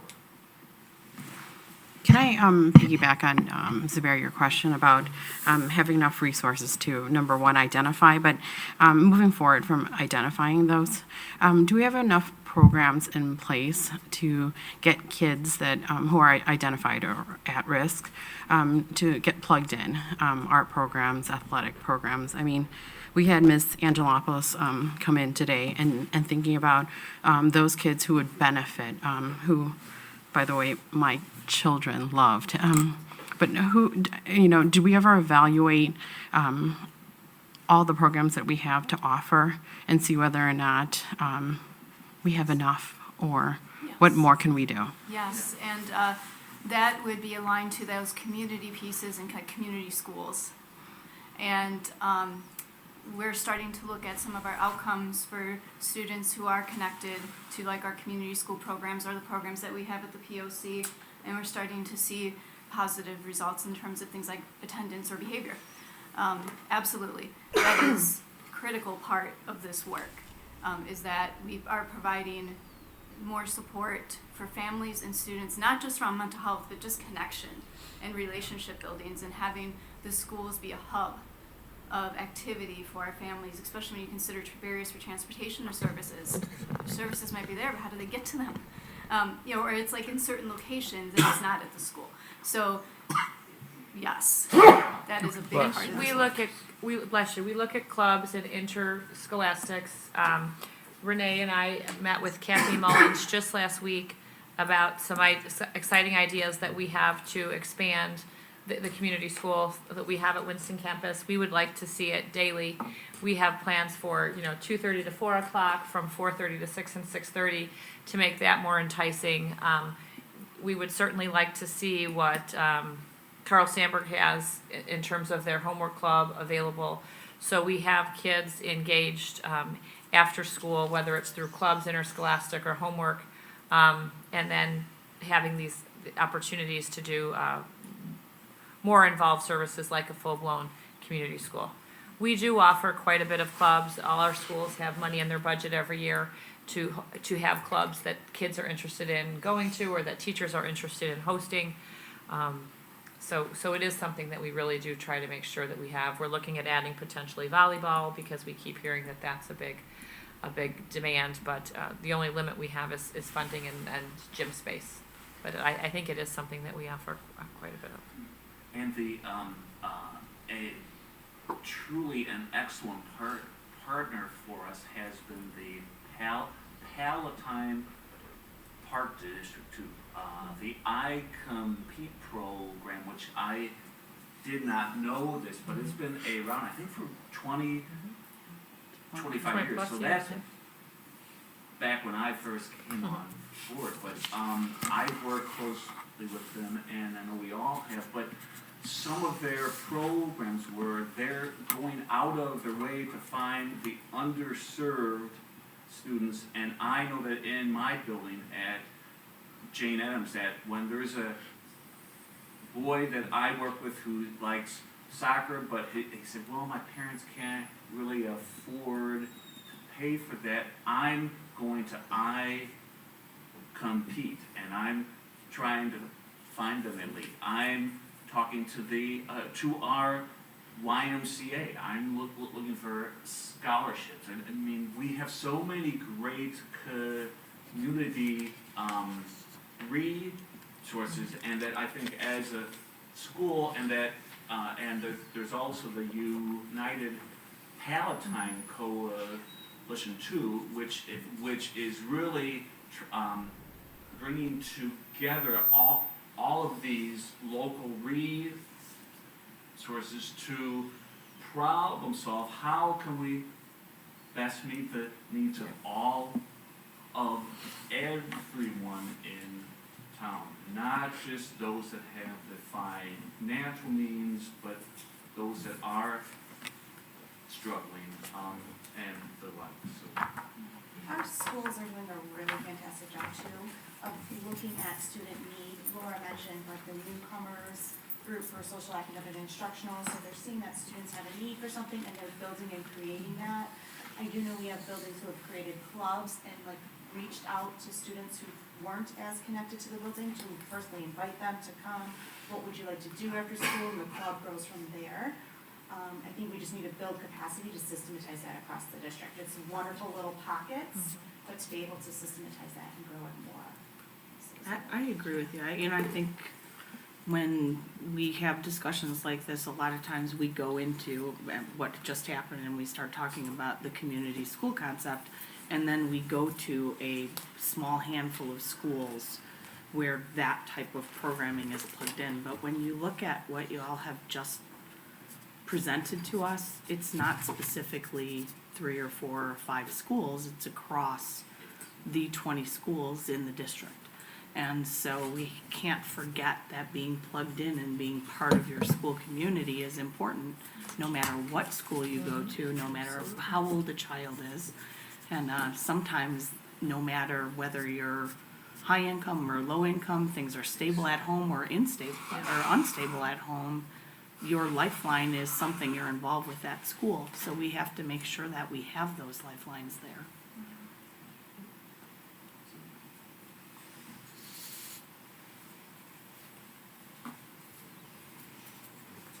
Any other questions? Thank you so much. Thank you. Wonderful Thank you. presentation. It was a great presentation. Really appreciate it. Thank you for your time. Yeah. Thanks for all that you do. You guys have a hard job. All right, so we have just been told that the RSP and Associates presentation that we were going to hear, there was some confusion with whether they should be here or not, so we're gonna push that into, next month's meeting. You're not gonna make Mike do it? No. We can vote on that. So we'll pass on that for now. And I'm also gonna announce right now, so no one's surprised, that we're gonna have a short closed session at the end of the meeting. And after that, I'm surprised. let's go to, may I have a motion for the reading and acceptance of minutes, please? I make a motion to approve the minutes from the following meetings of the Board of Ed, January 8, 2020 Board of Education meeting and executive session. Second, Second. discussion? Roll call? Ader, Aye. Iannarino, Aye. Hunt, Aye. Khan, Aye. Smolka, Aye. Shupai, Aye. Wong. Motion carries. Board committee reports. Frank, I've read. Let's see, the legislature is back in session since I think it was like the end of January. Governor Pritzker gave his State of the State address. So they're starting to work on some bills. Some of them that are of some interest to us would be, they're talking about, there was all that news report about the seclusion and isolation rooms, so there's some legislation that's been proposed and is working its way through. I don't think it's ready yet, is my understanding, that there's a lot of things that probably will need to be changed with it, but that's something they're working on. Let's see, the other thing had to do with making some changes to a law concerning law enforcement officers who detain students suspected of criminal acts, and having people present there with the law enforcement officer. So they're working on some adjustments to that. The other stuff really doesn't apply to us. That's for 22-year-olds. So yeah, okay. So that's about it. That's the more interesting stuff that's happening. Good stuff. Yeah. All right, thank you. Any questions? 1-5 Foundation, Mike? Thought you guys were going to steal my thunder earlier on this. So 50/50 raffle's up and running as of February 1st. If those people recall, last year there was a large rush at the very end, so get your tickets purchased now. It's capped at 600, I believe, 600 tickets. It's going to support Blessings in a Backpack and our flexible seating. Yeah. I was having a mental block on what the other one was. Flexible seating. Yeah. So so get your tickets. They're $100 a piece. They can be bought at 15.org, and get them in now because they will start to sell quickly. Thank you. Is there a finance committee update? No, nothing to report. No, but I will say that Mike and I will be reaching out to you to set something between now and the March meeting. Just an evening for a couple hours. All right, how about the equity committee? I think we have an update at this point. All right. Finally, the first reading of the board policy that was attached at great length. I started reading it and like the first 5 pages, and then it kept going and going, and then finally I looked at how many pages it was. We felt the same Not way. reading this in one sit down. And honestly, it's a very, so press issue 102 is a big one, but it's really a lot of paper and not a lot of substantive change. So our team met multiple times to kind of move through press, depending on what number it was, if it's aligned to a different department or a different person taking the lead.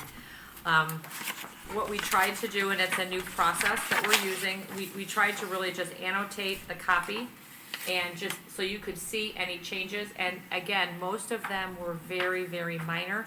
The large lift for us is to review then the administrative procedures and update them, because in the past apparently that wasn't a common practice. So we want to make sure that moving forward we do that simultaneously. So I think June gets a gold star for really tackling this with a new process and helping work it through. What questions, if any, do you have? For now, you also will have another month to really, if you didn't get through all of it, because this was first read, any questions, any feedback you want to give us, we can go back and tighten things, add things, delete things, or we can have a more substantive conversation next meeting when you give yourself, a month to really take a look at it, because we know this was a hairy one, to say the least. Any questions for now? I didn't have any questions. I have some notes.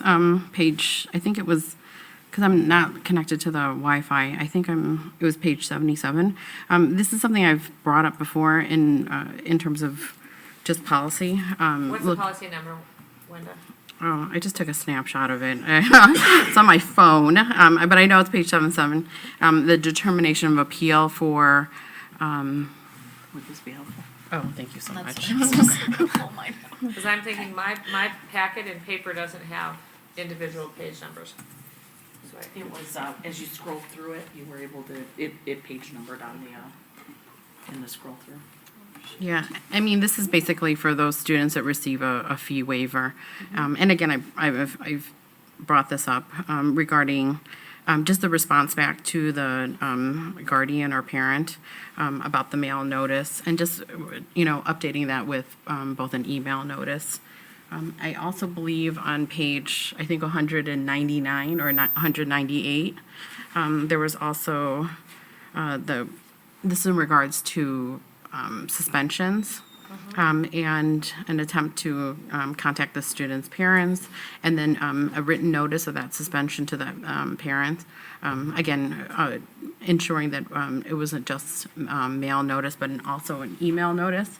I believe the last page was 240 something.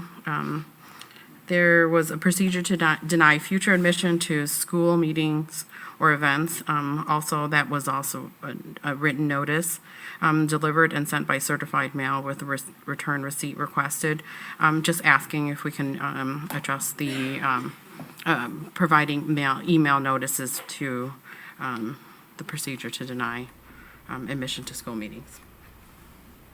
Sure. So you want to amend anywhere that it's simply a mail notice to be mail and email both? Correct. Thank you. So when the page number of your first one with fee waiver was page 70 what? So I believe it's 77. 77. Okay. Yeah. So June, we'll go back and find them when we can scroll electronically. All right, we'll make those adjustments, and we will try our best to remember that anytime it says mail, in the future we'll add email. We'll add the Wenda clause. Thank you. And with mail certified, then we'll add email. Thank you. We'll bring those corrections for next month. All right, moving on. May I have a motion, action item 6.1, a motion for the approval of the personnel report, please? Make a motion to approve the February 12th, 2020 personnel report, including the following recommendations as presented. Recommendation for disciplinary action for Danielle Davis, 4 days unpaid suspension and last chance agreement issued, and recommendation for termination for Willie Williams. Second, Second. discussion? Roll call? Iannarino, Aye. Hunt, Aye. Hunt, Aye. Smoka, Aye. Shupai, Aye. Wong, Aye. Ader. Aye. Motion carries. Item 6.2, motion please? I make a motion to approve the 2020-2021 budget guidelines as presented. Second, Second. discussion? I think there were a couple of points that, just to put it on the record, there were a couple of points that were up for clarification that I'm assuming will be clarified by next time when the budget is actually presented, and that'd be what I'd be looking for. Okay, Mike, are you clear on what those are? Do you want to make sure you have clarity? Well, those, I think what you're referring to are the items that we said we would bring to the March board meeting. Yes. Talk about staff. yeah, I think they were either annotated, you noted them, or commented, so. I want to make sure. Yeah, I You think good? we're Okay. in good shape. All right, further discussion? Roll call? Iannarino, Aye. Hunt, Aye. Hunt, Aye. Smoka, Aye. Shupai, Aye. Wong, Aye. Ader. Aye. Motion carries. Item 6.3, motion please?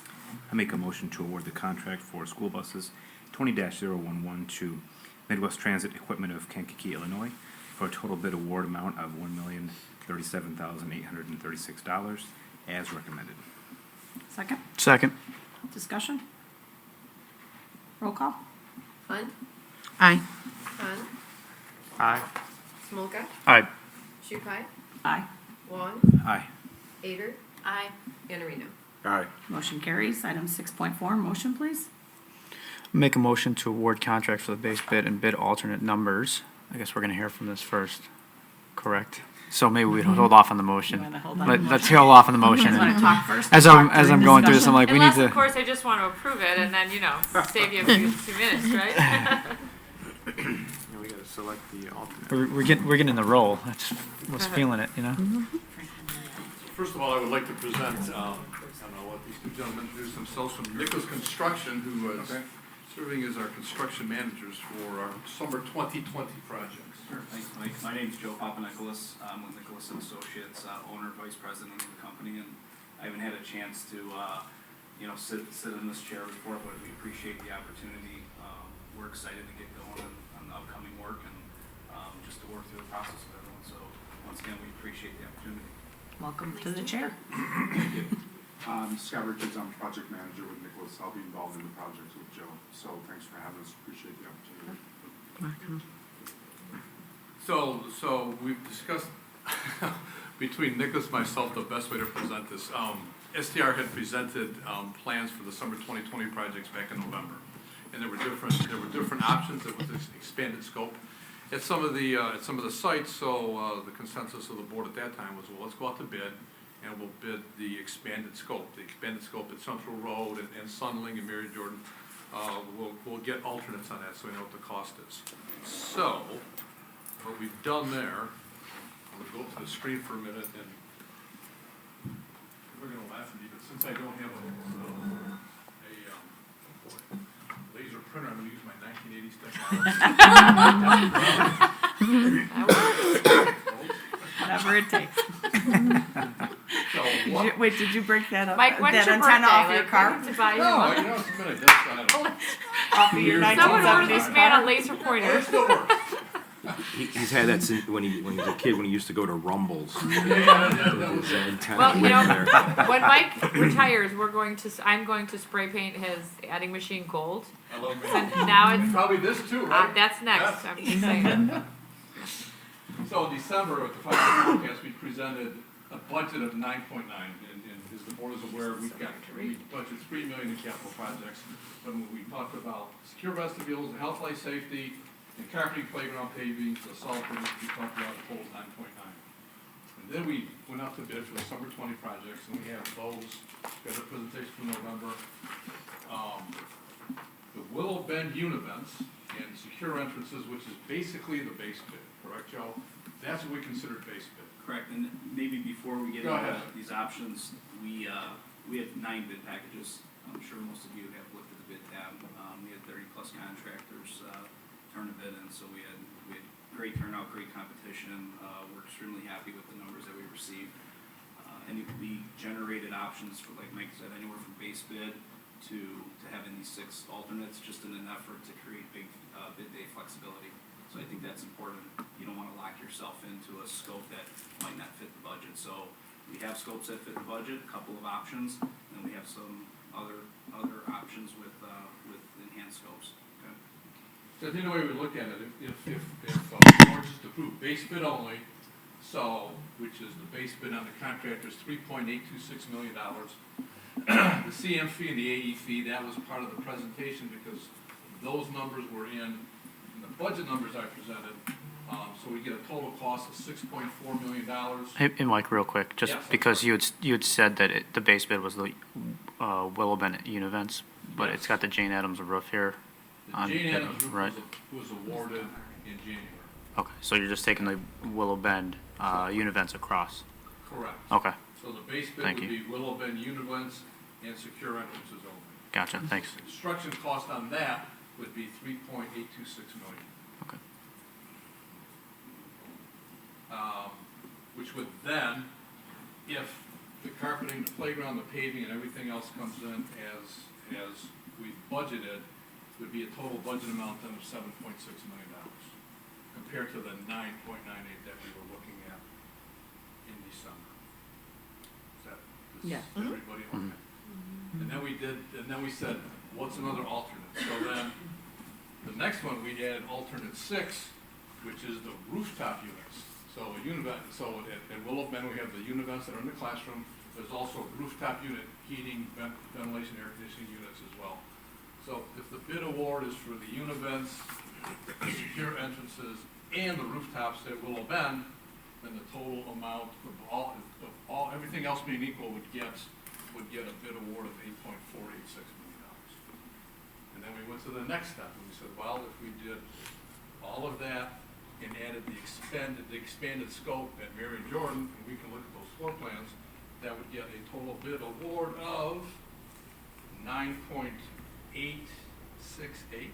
which is just under the 9.98. So that's basically the total budget amount that we were looking at back in December. Again, realizing that it's $3 million that we have budgeted in capital projects for next summer, so there's actually a difference of $6.8 million. And then if we did everything that we've talked about, the unit vents, the secure entrances, the rooftop units, expand the scope at Mary Jordan, and then we added the fascia panels, which are the panels that we see when we walk into Walter Sunling, where we have all the tar dripping down and all of it. Then we get a total bid award of 10.2. And then if the board approved everything, which was everything we've talked about, plus the expanded scope at Central Road, and plus the expanded scope at Walter R. Sunling, then the total bid award gets to $11.7 million. So that's everything. And I think we could probably pull out here on the next slide deck. So we know that we're doing the vestibules for Whiteley, Lincoln, Paddock, Central Road, Marion Jordan, and Walter Sundling. That's the base bid. And then we also have glazing and hardwork, those other 1, 2, 3, 4, about 8 buildings. That's all base bid for the summer of 20. That'll finish all the work for the secure vestibules combined with what we did in the summer of 2019. So then when we looked, not Whiteley, what I want to get to is, because we get beyond Lincoln.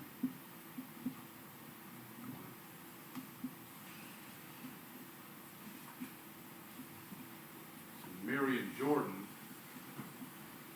under the base bid at Mary and Jordan, the vestibule, you walk, this is a covered walkway, you walk through the doors into the building, and the corridor goes this way, and to give it a secure entrance was adding this office basically right by where these doors would be.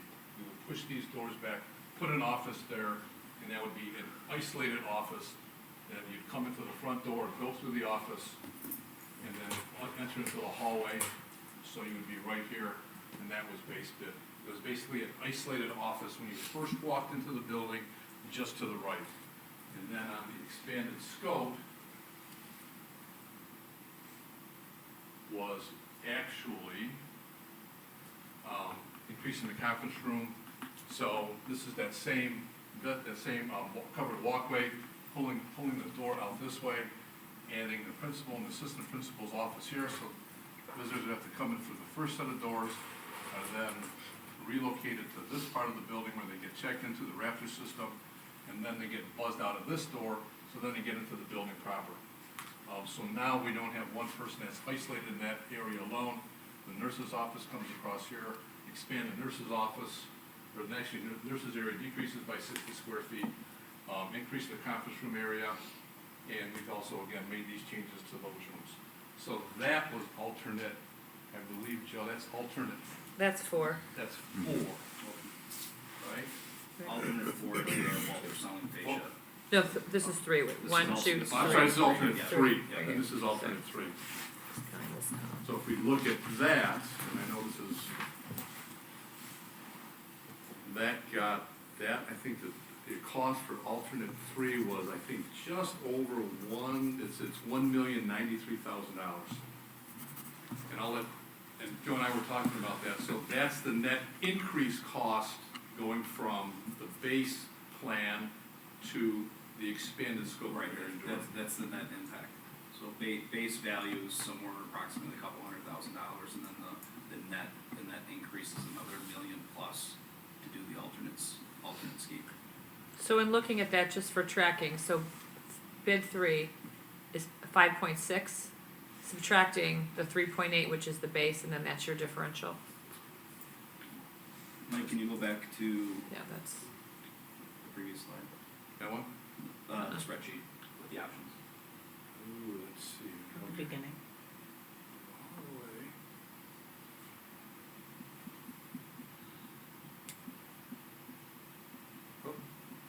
Right There you go. Okay.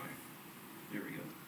So all the alternate values, so you have your base bid, and then alternate 1 through 6, all those associated values, those are all the net impacts for that work above and beyond the base bid value. It's not in lieu of, it's the net impact.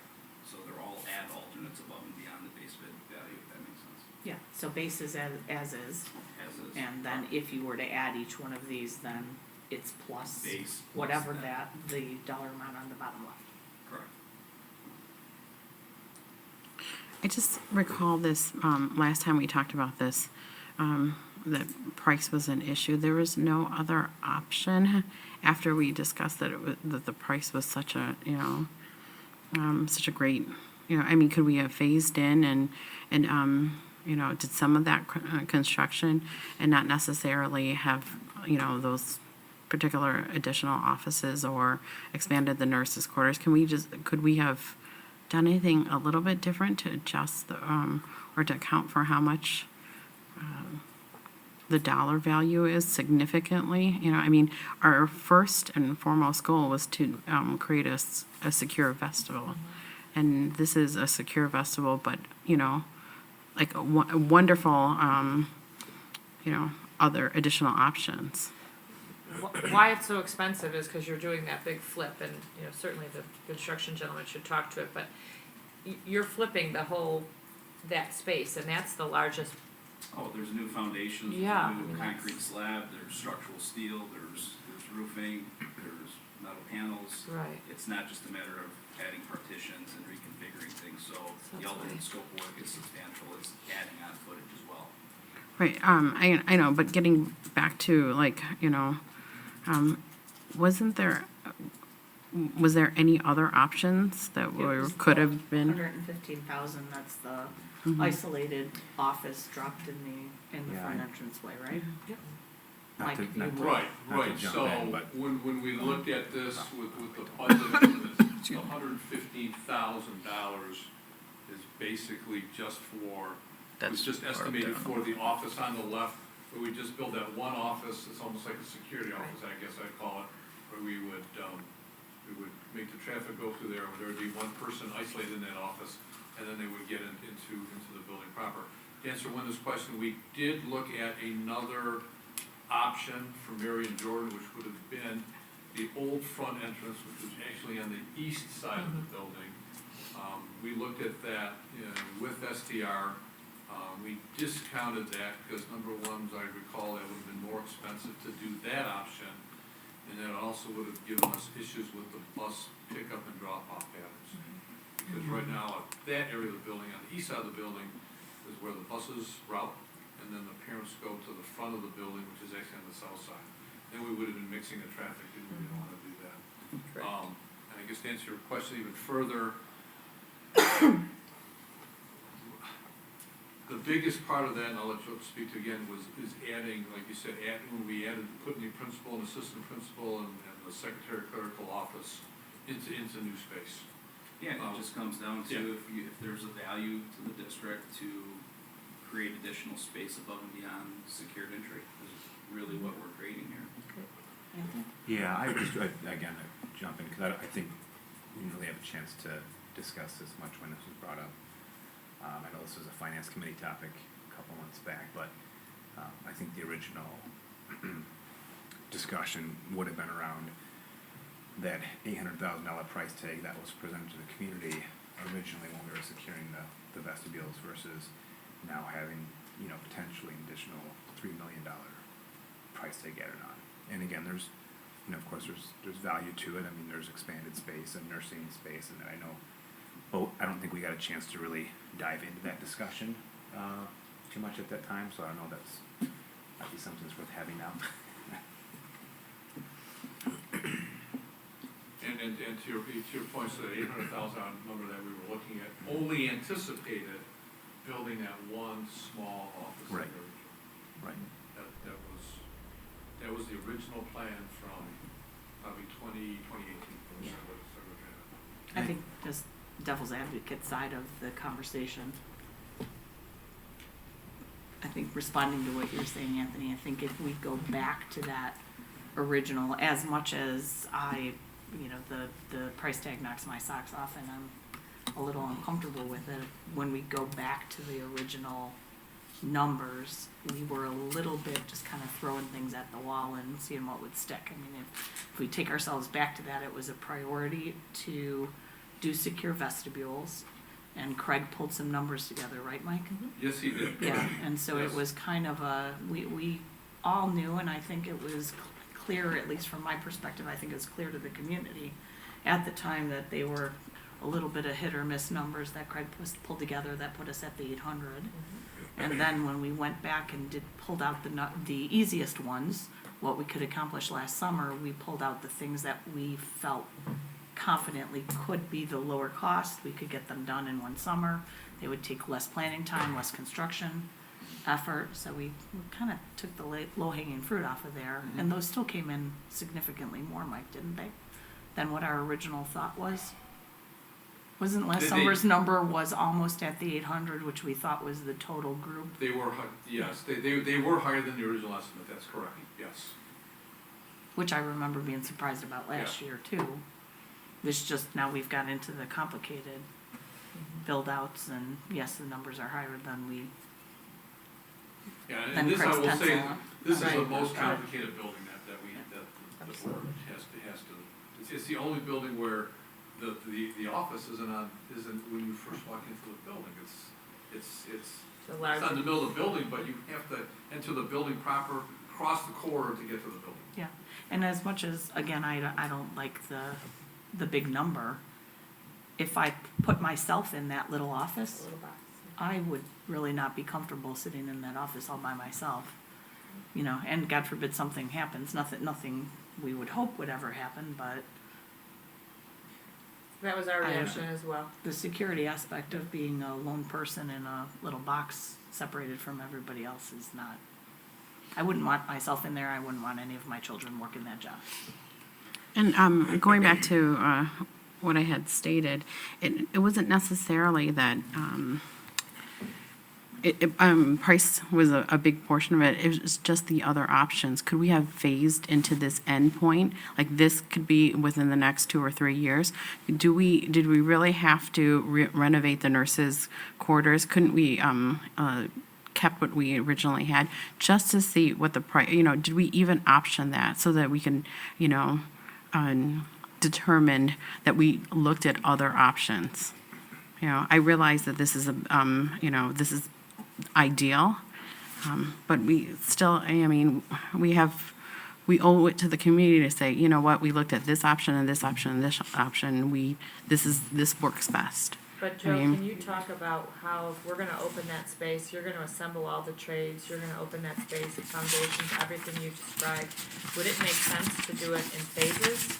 Or is that gonna wind up costing more money because you're assembling teams over multiple years? Yeah, I mean, Kind of piecemeal. you get more bang for your buck if you're gonna go into a space, do it once, do it the right way. It is more expensive to go back down the road than it is now. Like I said, we projected, we're under our projections from our base scope of work all the way through our base plus all the alternates. We range from coming in anywhere from 100,000 under budget in the low scheme up to 600,000 under budget. So we were out on the street at a good time. And like I said, these are extremely competitive numbers.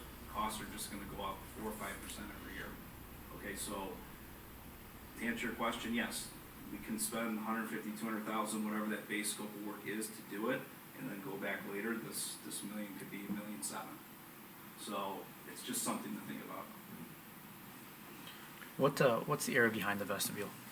Is it going to be an atrium? Is it a hallway? What is that area behind the vestibule to build out now? If we just build the box, No, this way. so then it would be the hallway. Outside, right? Yeah, this is. So it's going to be an additional hallway Yes. coming Yeah, through. this is just Okay. a hallway Flipping that because off.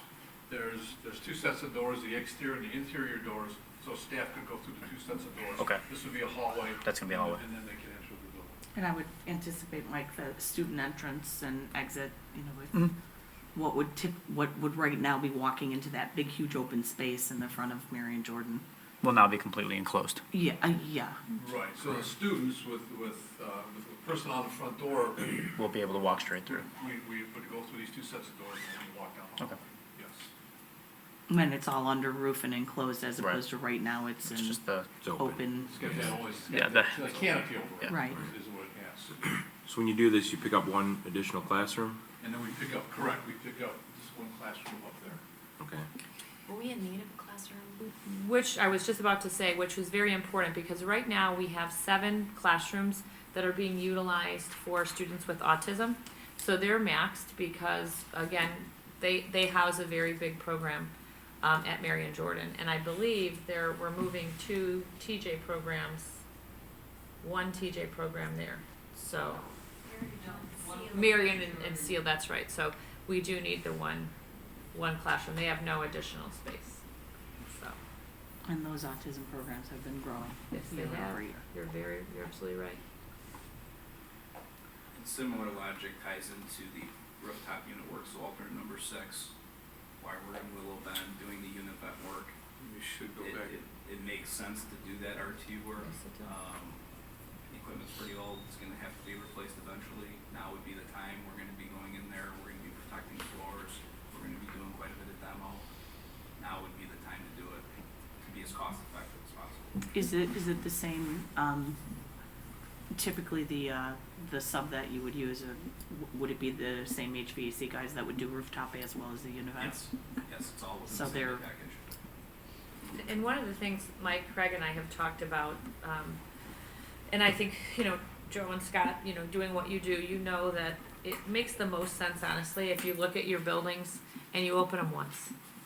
And you really get done what you need to get done before you move on to the next project and the next project, rather than we do a certain amount of work at all the schools, and then we come back a couple years later and we hit something else. So I think we are also of a different mindset than maybe in the past, where you're gonna do a couple different things and you're gonna come back and do a couple different things. We're really trying to mobilize the trades to do the work, open it once, move that school to the bottom of the list, and let the next couple schools pop to the top. Because there's economy of scale, there's efficiencies there, and I think that's our mindset moving forward. We're gonna, and as often as we can, if a building's open, we're gonna try to get everything done that we need to in that building, and then move on to the next one, rather than, would you No, say that accurately I reflects agree. If I can make the one conversation? recommendation on the board, I would recommend doing alternate 6, which is $762,000, which is the rooftop units at Willow Bend. But talking to Luke, I mean, those units are 24 years old. So if we don't go, so we're gonna think about, we do half the heating and ventilation and air conditioning, because we do all the classroom units, but then we still have the rooftop units. We're gonna be going back there probably within a couple of years and hitting that same space again. And again, that's old equipment. I should have checked, I apologize. I'm sure it's on the item B on the health, life, safety audit. Right. We're gonna have to do it anyway. So while we're there, and it would just make sense to get that building done. We opened carpet bids today, I said earlier today, and I had an alternate for a little bit. So depending on how the prices are, if we can fit all the carpeting within our budget of $575, I may be coming to the board next month in March saying, let's do, we want to do Marion Jordan, because that was we do want to do Marion Jordan, it's one of the oldest carpet, we're going to be in the building, makes sense to get Marion Jordan done, and if we can get Willow Bend done as well, then to Dr. Hines' point, then we're done with that building, we can button up that building and say we're done, and then we can go someplace else. But again, on the HVAC units, I would recommend that the board approve, that alternate 6 to get the rooftop units done. It's a lot, $762,000, but again, we'll be done with that, with all the heating issues with that building. Right. Mm-hmm. I had just 2 more questions. I know the other expanded scope, ones that we discussed, and we had expanding the nurses area was important. I think this Marion Jordan's one that decreased. Do you think there's any impact that might have? Marion Jordan's offices, or nurses' offices on the smaller side, I cannot recall off the top of my head. Can you bring that what up, the picture? the space was or is and then would go to. In many of our schools, so example, Walter R. Sunley they have one cot in in a middle school or a junior high that has, 600 or 700 kids, 2 cots. So we're looking at space based on number of students also. We're trying to bring parity to the schools, in terms of conferences and conference rooms and whatnot. But Marion Jordan's did get bigger, but not in the same manner that some of our other schools grew. Is that correct, Mike? Yeah, when I look at Mary Jordan, I think I'm answering it. It says the nursery decreases by 60 square feet, which I think in the whole scheme of things is not a lot. But as I look at this drawing too, even by decreasing it by 60 square feet, there's still room for 3 cots. It's more in that efficiently building. set up. In a lot of buildings, I think Sunling, Jason's not here, I think there's 1 or 2 cots Yeah. in Yeah, this he's building. got 2. I think a lot depends on the shape of the room, because Yeah. if you've been in some of the schools and the nurses' offices, those rooms, if they are square, they fit more. Those that are long and skinny and rectangular, you've only got the option to put the Right, cuts a long certain ways on way. the wall. Right, right. Yeah, I mean, this I wouldn't be concerned about that we're losing the 60 square feet, because again, we had the 3 cots there, and when we did, Winston Campus Junior High, and we relocated that nurse's office, I think we did that 2 summers ago in 2018, I think there's only 2 cots in that area, if my memory serves. I'm pretty sure it's not 3. Can you move the slide back to one more?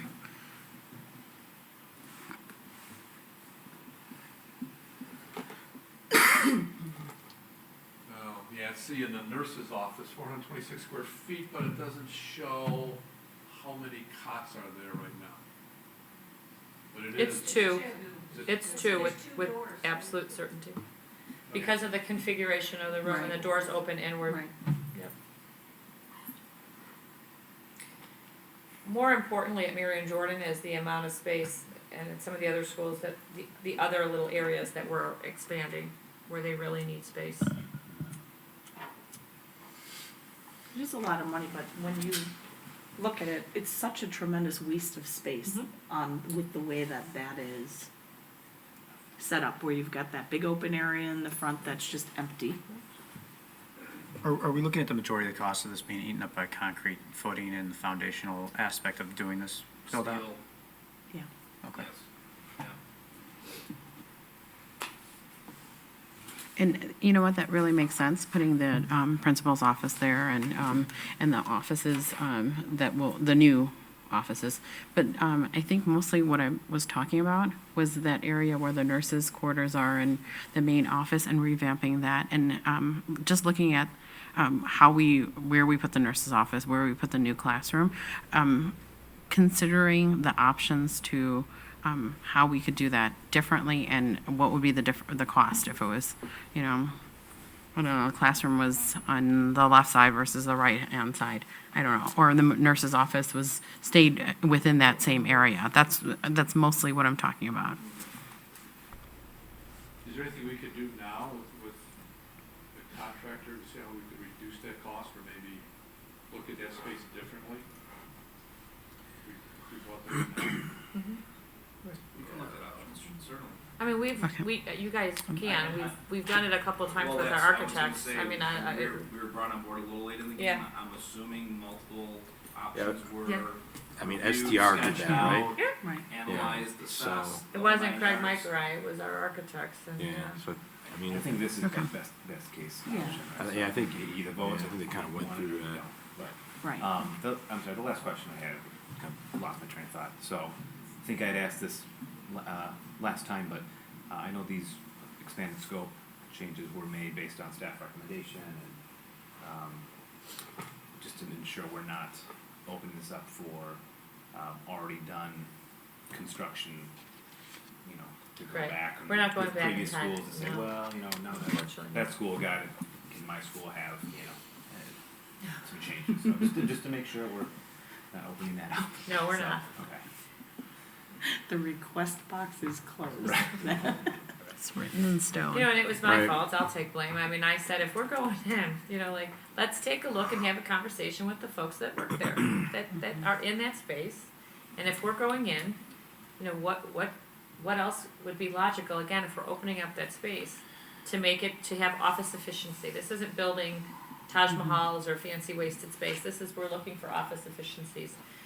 conference rooms that are near the front of the office, so parents, when they come for confidential meetings, aren't traipsing to the back of the school. Nurses' offices that are appropriately and consistently sized. Principal and assistant principal offices where you can have more than one person in there at a time when you're doing problem solving. That's kind of what we were really trying to accomplish, and a one-stop, visit for the teachers when they come through the office. They have their office workspace within the conference rooms, and that's really what we're going for. Would I have loved to have been able to do that for the last 5 or 6 we just did? Sure. But, again, that, I say this often, the toothpaste is out of that tube, and we're not gonna try to stuff it back in.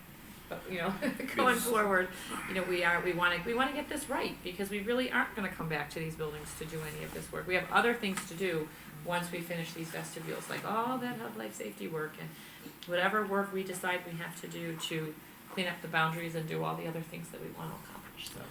Mike, this still, from our reserve position, assuming that this money comes out of the reserve, we're still in a healthy position, correct? We are, excuse me, yes, I mean, our financial profile score is 3.9, so we're still recognition status.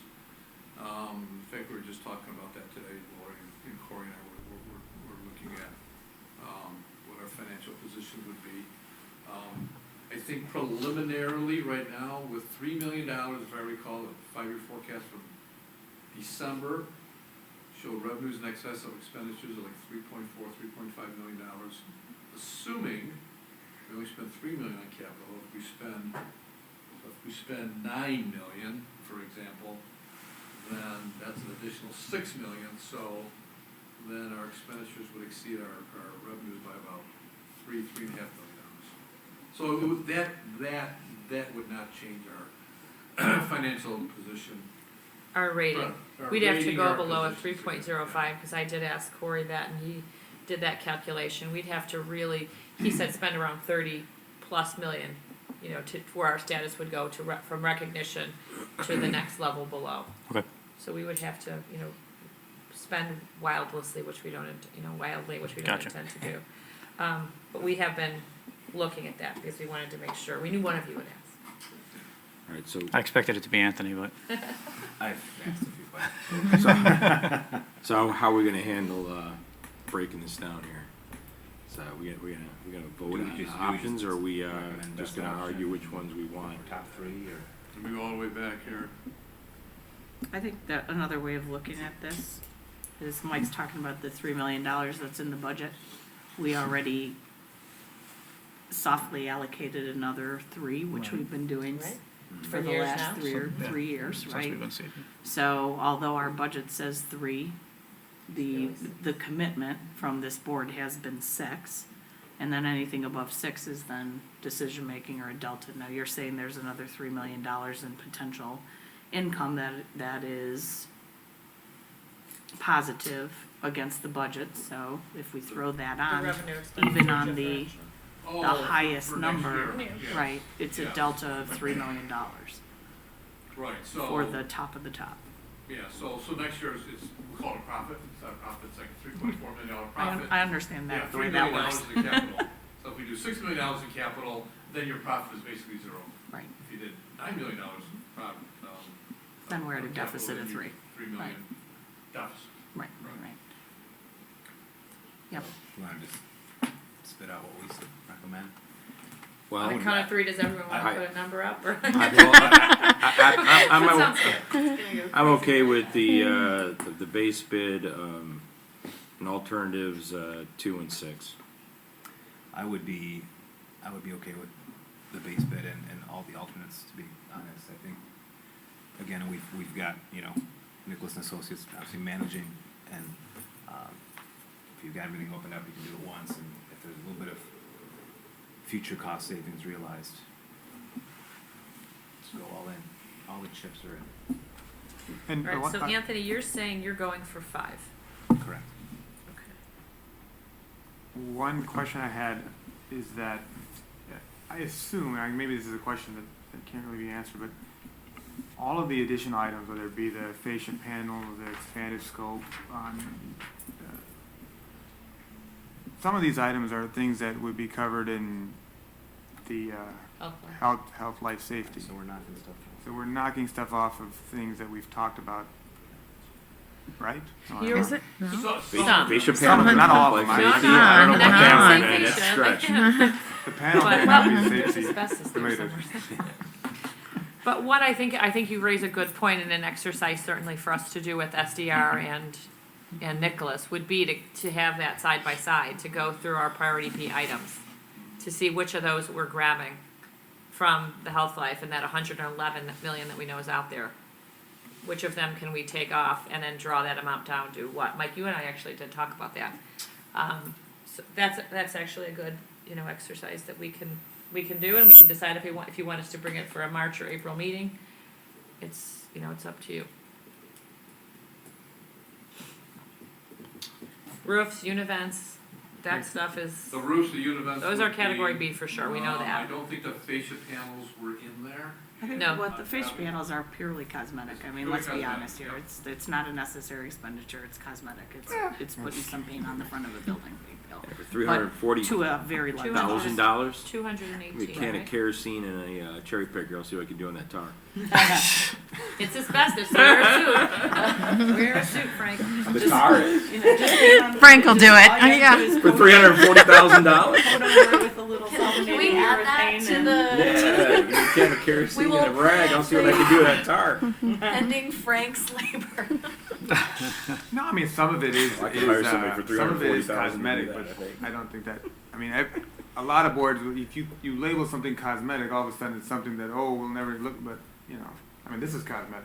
It looks nice. It's important to do it for morale. I think So- it's. So the scope of that work is abate the panels. They Because do they're- contain asbestos. They're asbestos.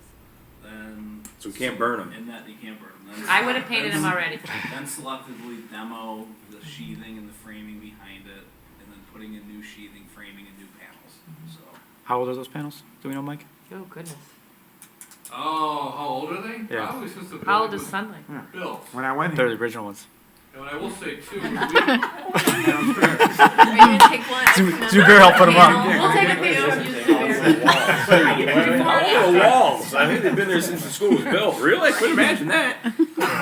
Yeah, I remember so coming when to we did the roof Lamenting at back then. Sunling last summer, we told the roofer that we may be removing those fascia panels this summer. So design the roof so that when the panel goes over it, we don't have to destroy part of the roof to get at the panel. So they did do a design modification next summer, They did. so that won't be a big issue. It's too bad we didn't just And take Joe, care of maybe them you want last to summer. explain the allowance numbers that we have in there? Do we have kind of like a worst case scenario as well? Because they have another line in there that's got allowances. Sure, for as all you the bid can work. see, the allowance line item, it grows a little bit as the scope grows, so that's a contingency that we've built into the bid packages to handle unforeseen conditions. That's not a contractor slush fund, that's not an architect slush fund, that is for unforeseen conditions. So, And ever since I've been here, we've never used the whole allowance on a project ever. We've always turned money back. Did you hear that, Nicholas? Yeah, that's the gauntlet thrown down, yes. We've never used that's the allowance norm for dollars. us. Yeah. Yeah. Okay. Well, we have general condition dollars in there too, which I don't have there. There could be some extra dollars in there too, right, Joe? Yeah, absolutely. So within the CM fee value, that's not purely fee, there's reimbursable general conditions within those values. So those are placeholders for things such as just cleanup, dumpsters, and we track those. So district only pays for actuals. And that's just a built-in allowance that we track each and every week. I think you got allowance in there for portable toilets, we would need contracts to be in the building. So that placeholder ranges from 200,000 up to just north of 300,000, depending on the option. So I don't anticipate us spending all day. You won't need No, portable no, toilets, no, you won't need a no, trailer, no, I can give you there office will be space. leftover Yeah. funds there, so testing, special inspections, things like that. I guess my position would be, while I agree with Anthony, I'd feel comfortable kind of lining more with Frank on this one. I agree with you, trying to knock everything out at the same time makes some sense, but I think from a standpoint of we've been dedicating the $6 million to it since kind of we've been seated, I think to go up another 33% on it, I think is, in this scenario, I think is acceptable to me. But Anthony, I would agree with your point to some extent too. Yeah. So I agree with Anthony, and I think we've been dedicating $6 million, but I don't think $6 million has been nearly enough, considering the push out of maintenance that has happened for who knows how many years prior, so. Mm-hmm. Um, I'm also in agreement with it. I feel like all in on this would be where I would sit. But that said, I think as we move forward, I will be very sensitive to continued conversations about throwing money at other things that, where money's the solution, because we will have spent our money. Were the bid packages put together based on the efficiencies piece of what we talked about, where if we're at Willow Bend, then we might as well do two things there? And then also in terms of the priority, like with the MJ expanded scope and option, well, I don't know if this matches here, but for option 3, is that a higher priority than potentially the expanded scopes at the other schools? For alternate 3? I would say so, but that's me. You mean, Sam, are you asking about univents and the rooftop units at Willow Bend being more important than the build-outs of the vestibules? So in options then 4 and 5? Right, just how we structured the, like, how did we come to the decision of we're gonna add on, first we have, so I'm just gonna start at option 3. Okay. So for option 3, we've got the MJ expanded scope. Why was the choice to include MJ here instead of potentially one of the other expanded scopes? Oh, I think part of it's a safety issue too, because if we just left the office isolated, we've talked about that, you've got one person in a small office that's by himself or herself. Right. And then if there's an issue that goes on, so we've looked at that as a safety issue. So when we had internal discussions about that, we thought that it'd be more important, if we're only gonna do one expanded scope, which one would we do? We would put Mary Jordan over Sunman and so forth. That's how opposed we were to the box solution. Yep. Okay, perfect. I just wanted to understand the Yep, thinking it's a about good how question. we stacked. And just to further on that too, we think that the rooftop units at Willow Bend are important to get done at this time too. And there's obviously an opportunity for savings by doing that before they need to be done, whereas the univents have to be done. And Right, that's- because there's Oh a my health God, and yes. safety. Well, that thing moisture with that. component that has been, plagued Willow Bend for a number of years that we've talked to the board about, Yeah. getting those new univents in, is critical. Right, yeah. I And we think could it's safe to argue. say, I was Go gonna ahead. say, the option 2, I think everybody on the board's probably good up to option 2, right? There's a column 2, right? So column Column 2, two. better way to put it. Right. So everybody's good with column 2. I think really the question is whether we push it from 3 to 4 to 5. So That's- I guess, if anyone wants to cut to the chase here and say who's in for columns 3, 4, and 5? I've been tallying, yeah. Yeah. Just take a vote. Yeah. Zubair, you wanna go ahead? Yeah, I'm I've for, got Zupair.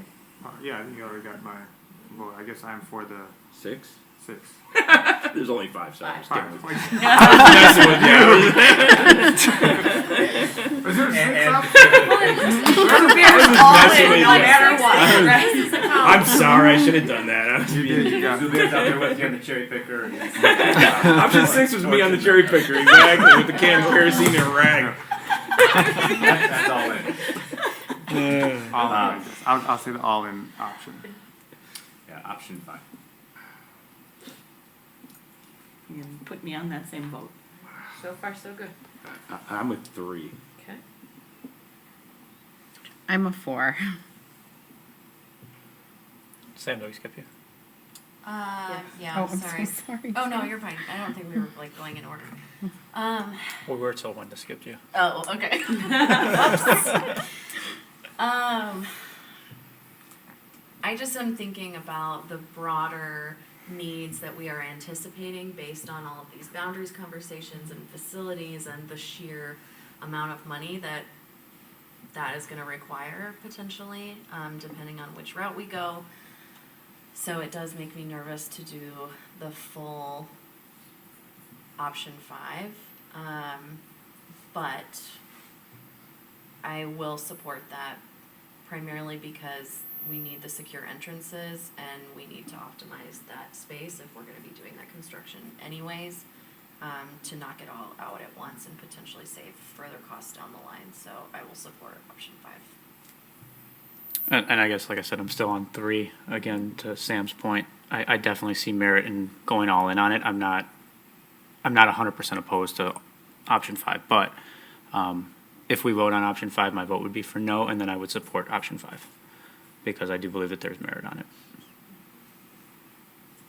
All right. My vote. All right.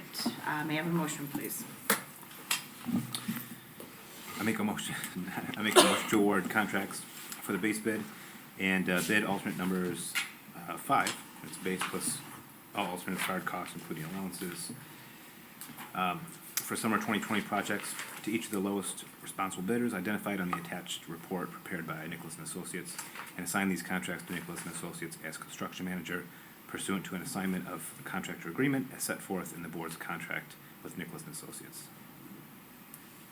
Second. Discussion? Roll call? Khan, Aye. Smolka, No. Shupai, Aye. Wong, Aye. Ader. Aye. Anarino, No. Hunt. No. Motion carries. Item 6.5, may I have a motion, please? Can I just go back to the picture? We're doing Put your pointer column out. 5, correct? Yes. Is that what I'm assuming? So- Yes. Correct. Base So it's bid base plus bid. alternate 1, 2, 3, 4, 5, and 6 would be Right. column 5. Yes. It's column 6 on your chart because of your, or maybe really even 7, but it's the last one. It's the last column, so it's all in, it's base and all alternates. Yes. Okay, I just want to make sure that. But anything in that 300 grand that you don't, anything you don't have to spend, we would appreciate it if you wanna don't. forget to do the real copy of this. Thank you. Or are those fascia panels? Run into problems with that. Frank. I'll give you his phone. Frank's there. All right. Your questions answered, Mike, you're all good? Yes, thank you. We're good. Yeah, Good. Thank you very much. Thank you guys for Thank you. coming It's nice out. to meet Thank you. you. Thanks, guys. Thank you in advance for the, Thank you. the hard work that you'll be doing this summer. We appreciate it. Yes, thank you guys so We're gonna much. be busy. Yeah. Can't wait to see how it looks. It's gonna be fabulous. Those, we're gonna have a framed picture of the fascia I'm panels. gonna ride my bike Yeah. by here every day. All right, item 6.5, motion please. Make a motion to approve the submission of the school maintenance project grant application as presented. Second, Second. discussion. I think this was a great find. That's a great find, so, and, well, that'll cut our costs down too. 50 grand, right? I apologize, that'll cut our costs down too by $50,000 if we get that. Yes. Yeah, which is quite unexpected, so, Yes. like I said, good find. All right, roll call. Smolka, Aye. Shupai, Aye. Wong, Aye. Ader. Aye. Anarino, Aye. Hunt, Aye. Khan. Aye. Motion carries. Item 6.6, I'm going to request that this gets Table that. pushed out to the Table that to next meeting. Hey, one question for this I had was, the dollar amount for the 21-22 school year is the same as their initial analysis. And I was, it was billed as an update. I was kind of wondering why an update would cost just as much as the initial analysis and loading of 10 years of data. I noticed the same thing, and that's a good question, I wish I had an answer for it. Oh, okay. You know what? I put it out there not necessarily for you to answer, Okay, but all maybe right, yeah. for you to ask them since Yes. they weren't even here. So maybe Okay. before the next meeting, you can say, "Hey We'll guys, get it answered. Yes. yeah, Yeah. why would it Yeah. cost to update 1 year when you did like 10 years worth of data in the first one?" It's a good thing we didn't make you present on that, Mike. You wouldn't have had an answer for I us. would That's right. All right, consent calendar, would anyone like to remove anything? Motion, please. Make a motion to approve the consent calendar as presented. Second, Second. roll call. Wong, Aye. Ader. Aye. Anarino, Aye. Hunt, Aye. Khan, Aye. Smolka, Aye. Shupai. Aye. Motion carries. Dr. Hines, correspondence? Why don't we do correspondence? Per usual, we include Freedom of Information Acts that we've requests that we've received as well as responses. We had a little bit of an uptick this month. Any questions on what was included for your review? Nope. Okay. All right, may I have a motion for closed session, please? All right, I make a motion to go into closed session for the appointment, employment, compensation, discipline, performance, or dismissal of specific employees of the public body or legal counsel for the public body, including hearing testimony on a complaint lodged against an employee of the public body or against legal counsel for the public body to determine its validity. However, a meeting to consider an increase in compensation to a specific employee of a public body that is subject to the Local Government Wage Increase Transparency Act may be closed and shall be open to the public and posted and held in accordance with this Act 5 ILCS 120/2C1. Second? Second. All those in favor? Aye. Motion carries. Do you wanna say we will not return We from will not closed? return from that. We won't talk about anything important. We won't talk about anything. Alright. Yes. Mike was smiling the biggest smile you've ever seen. Mike should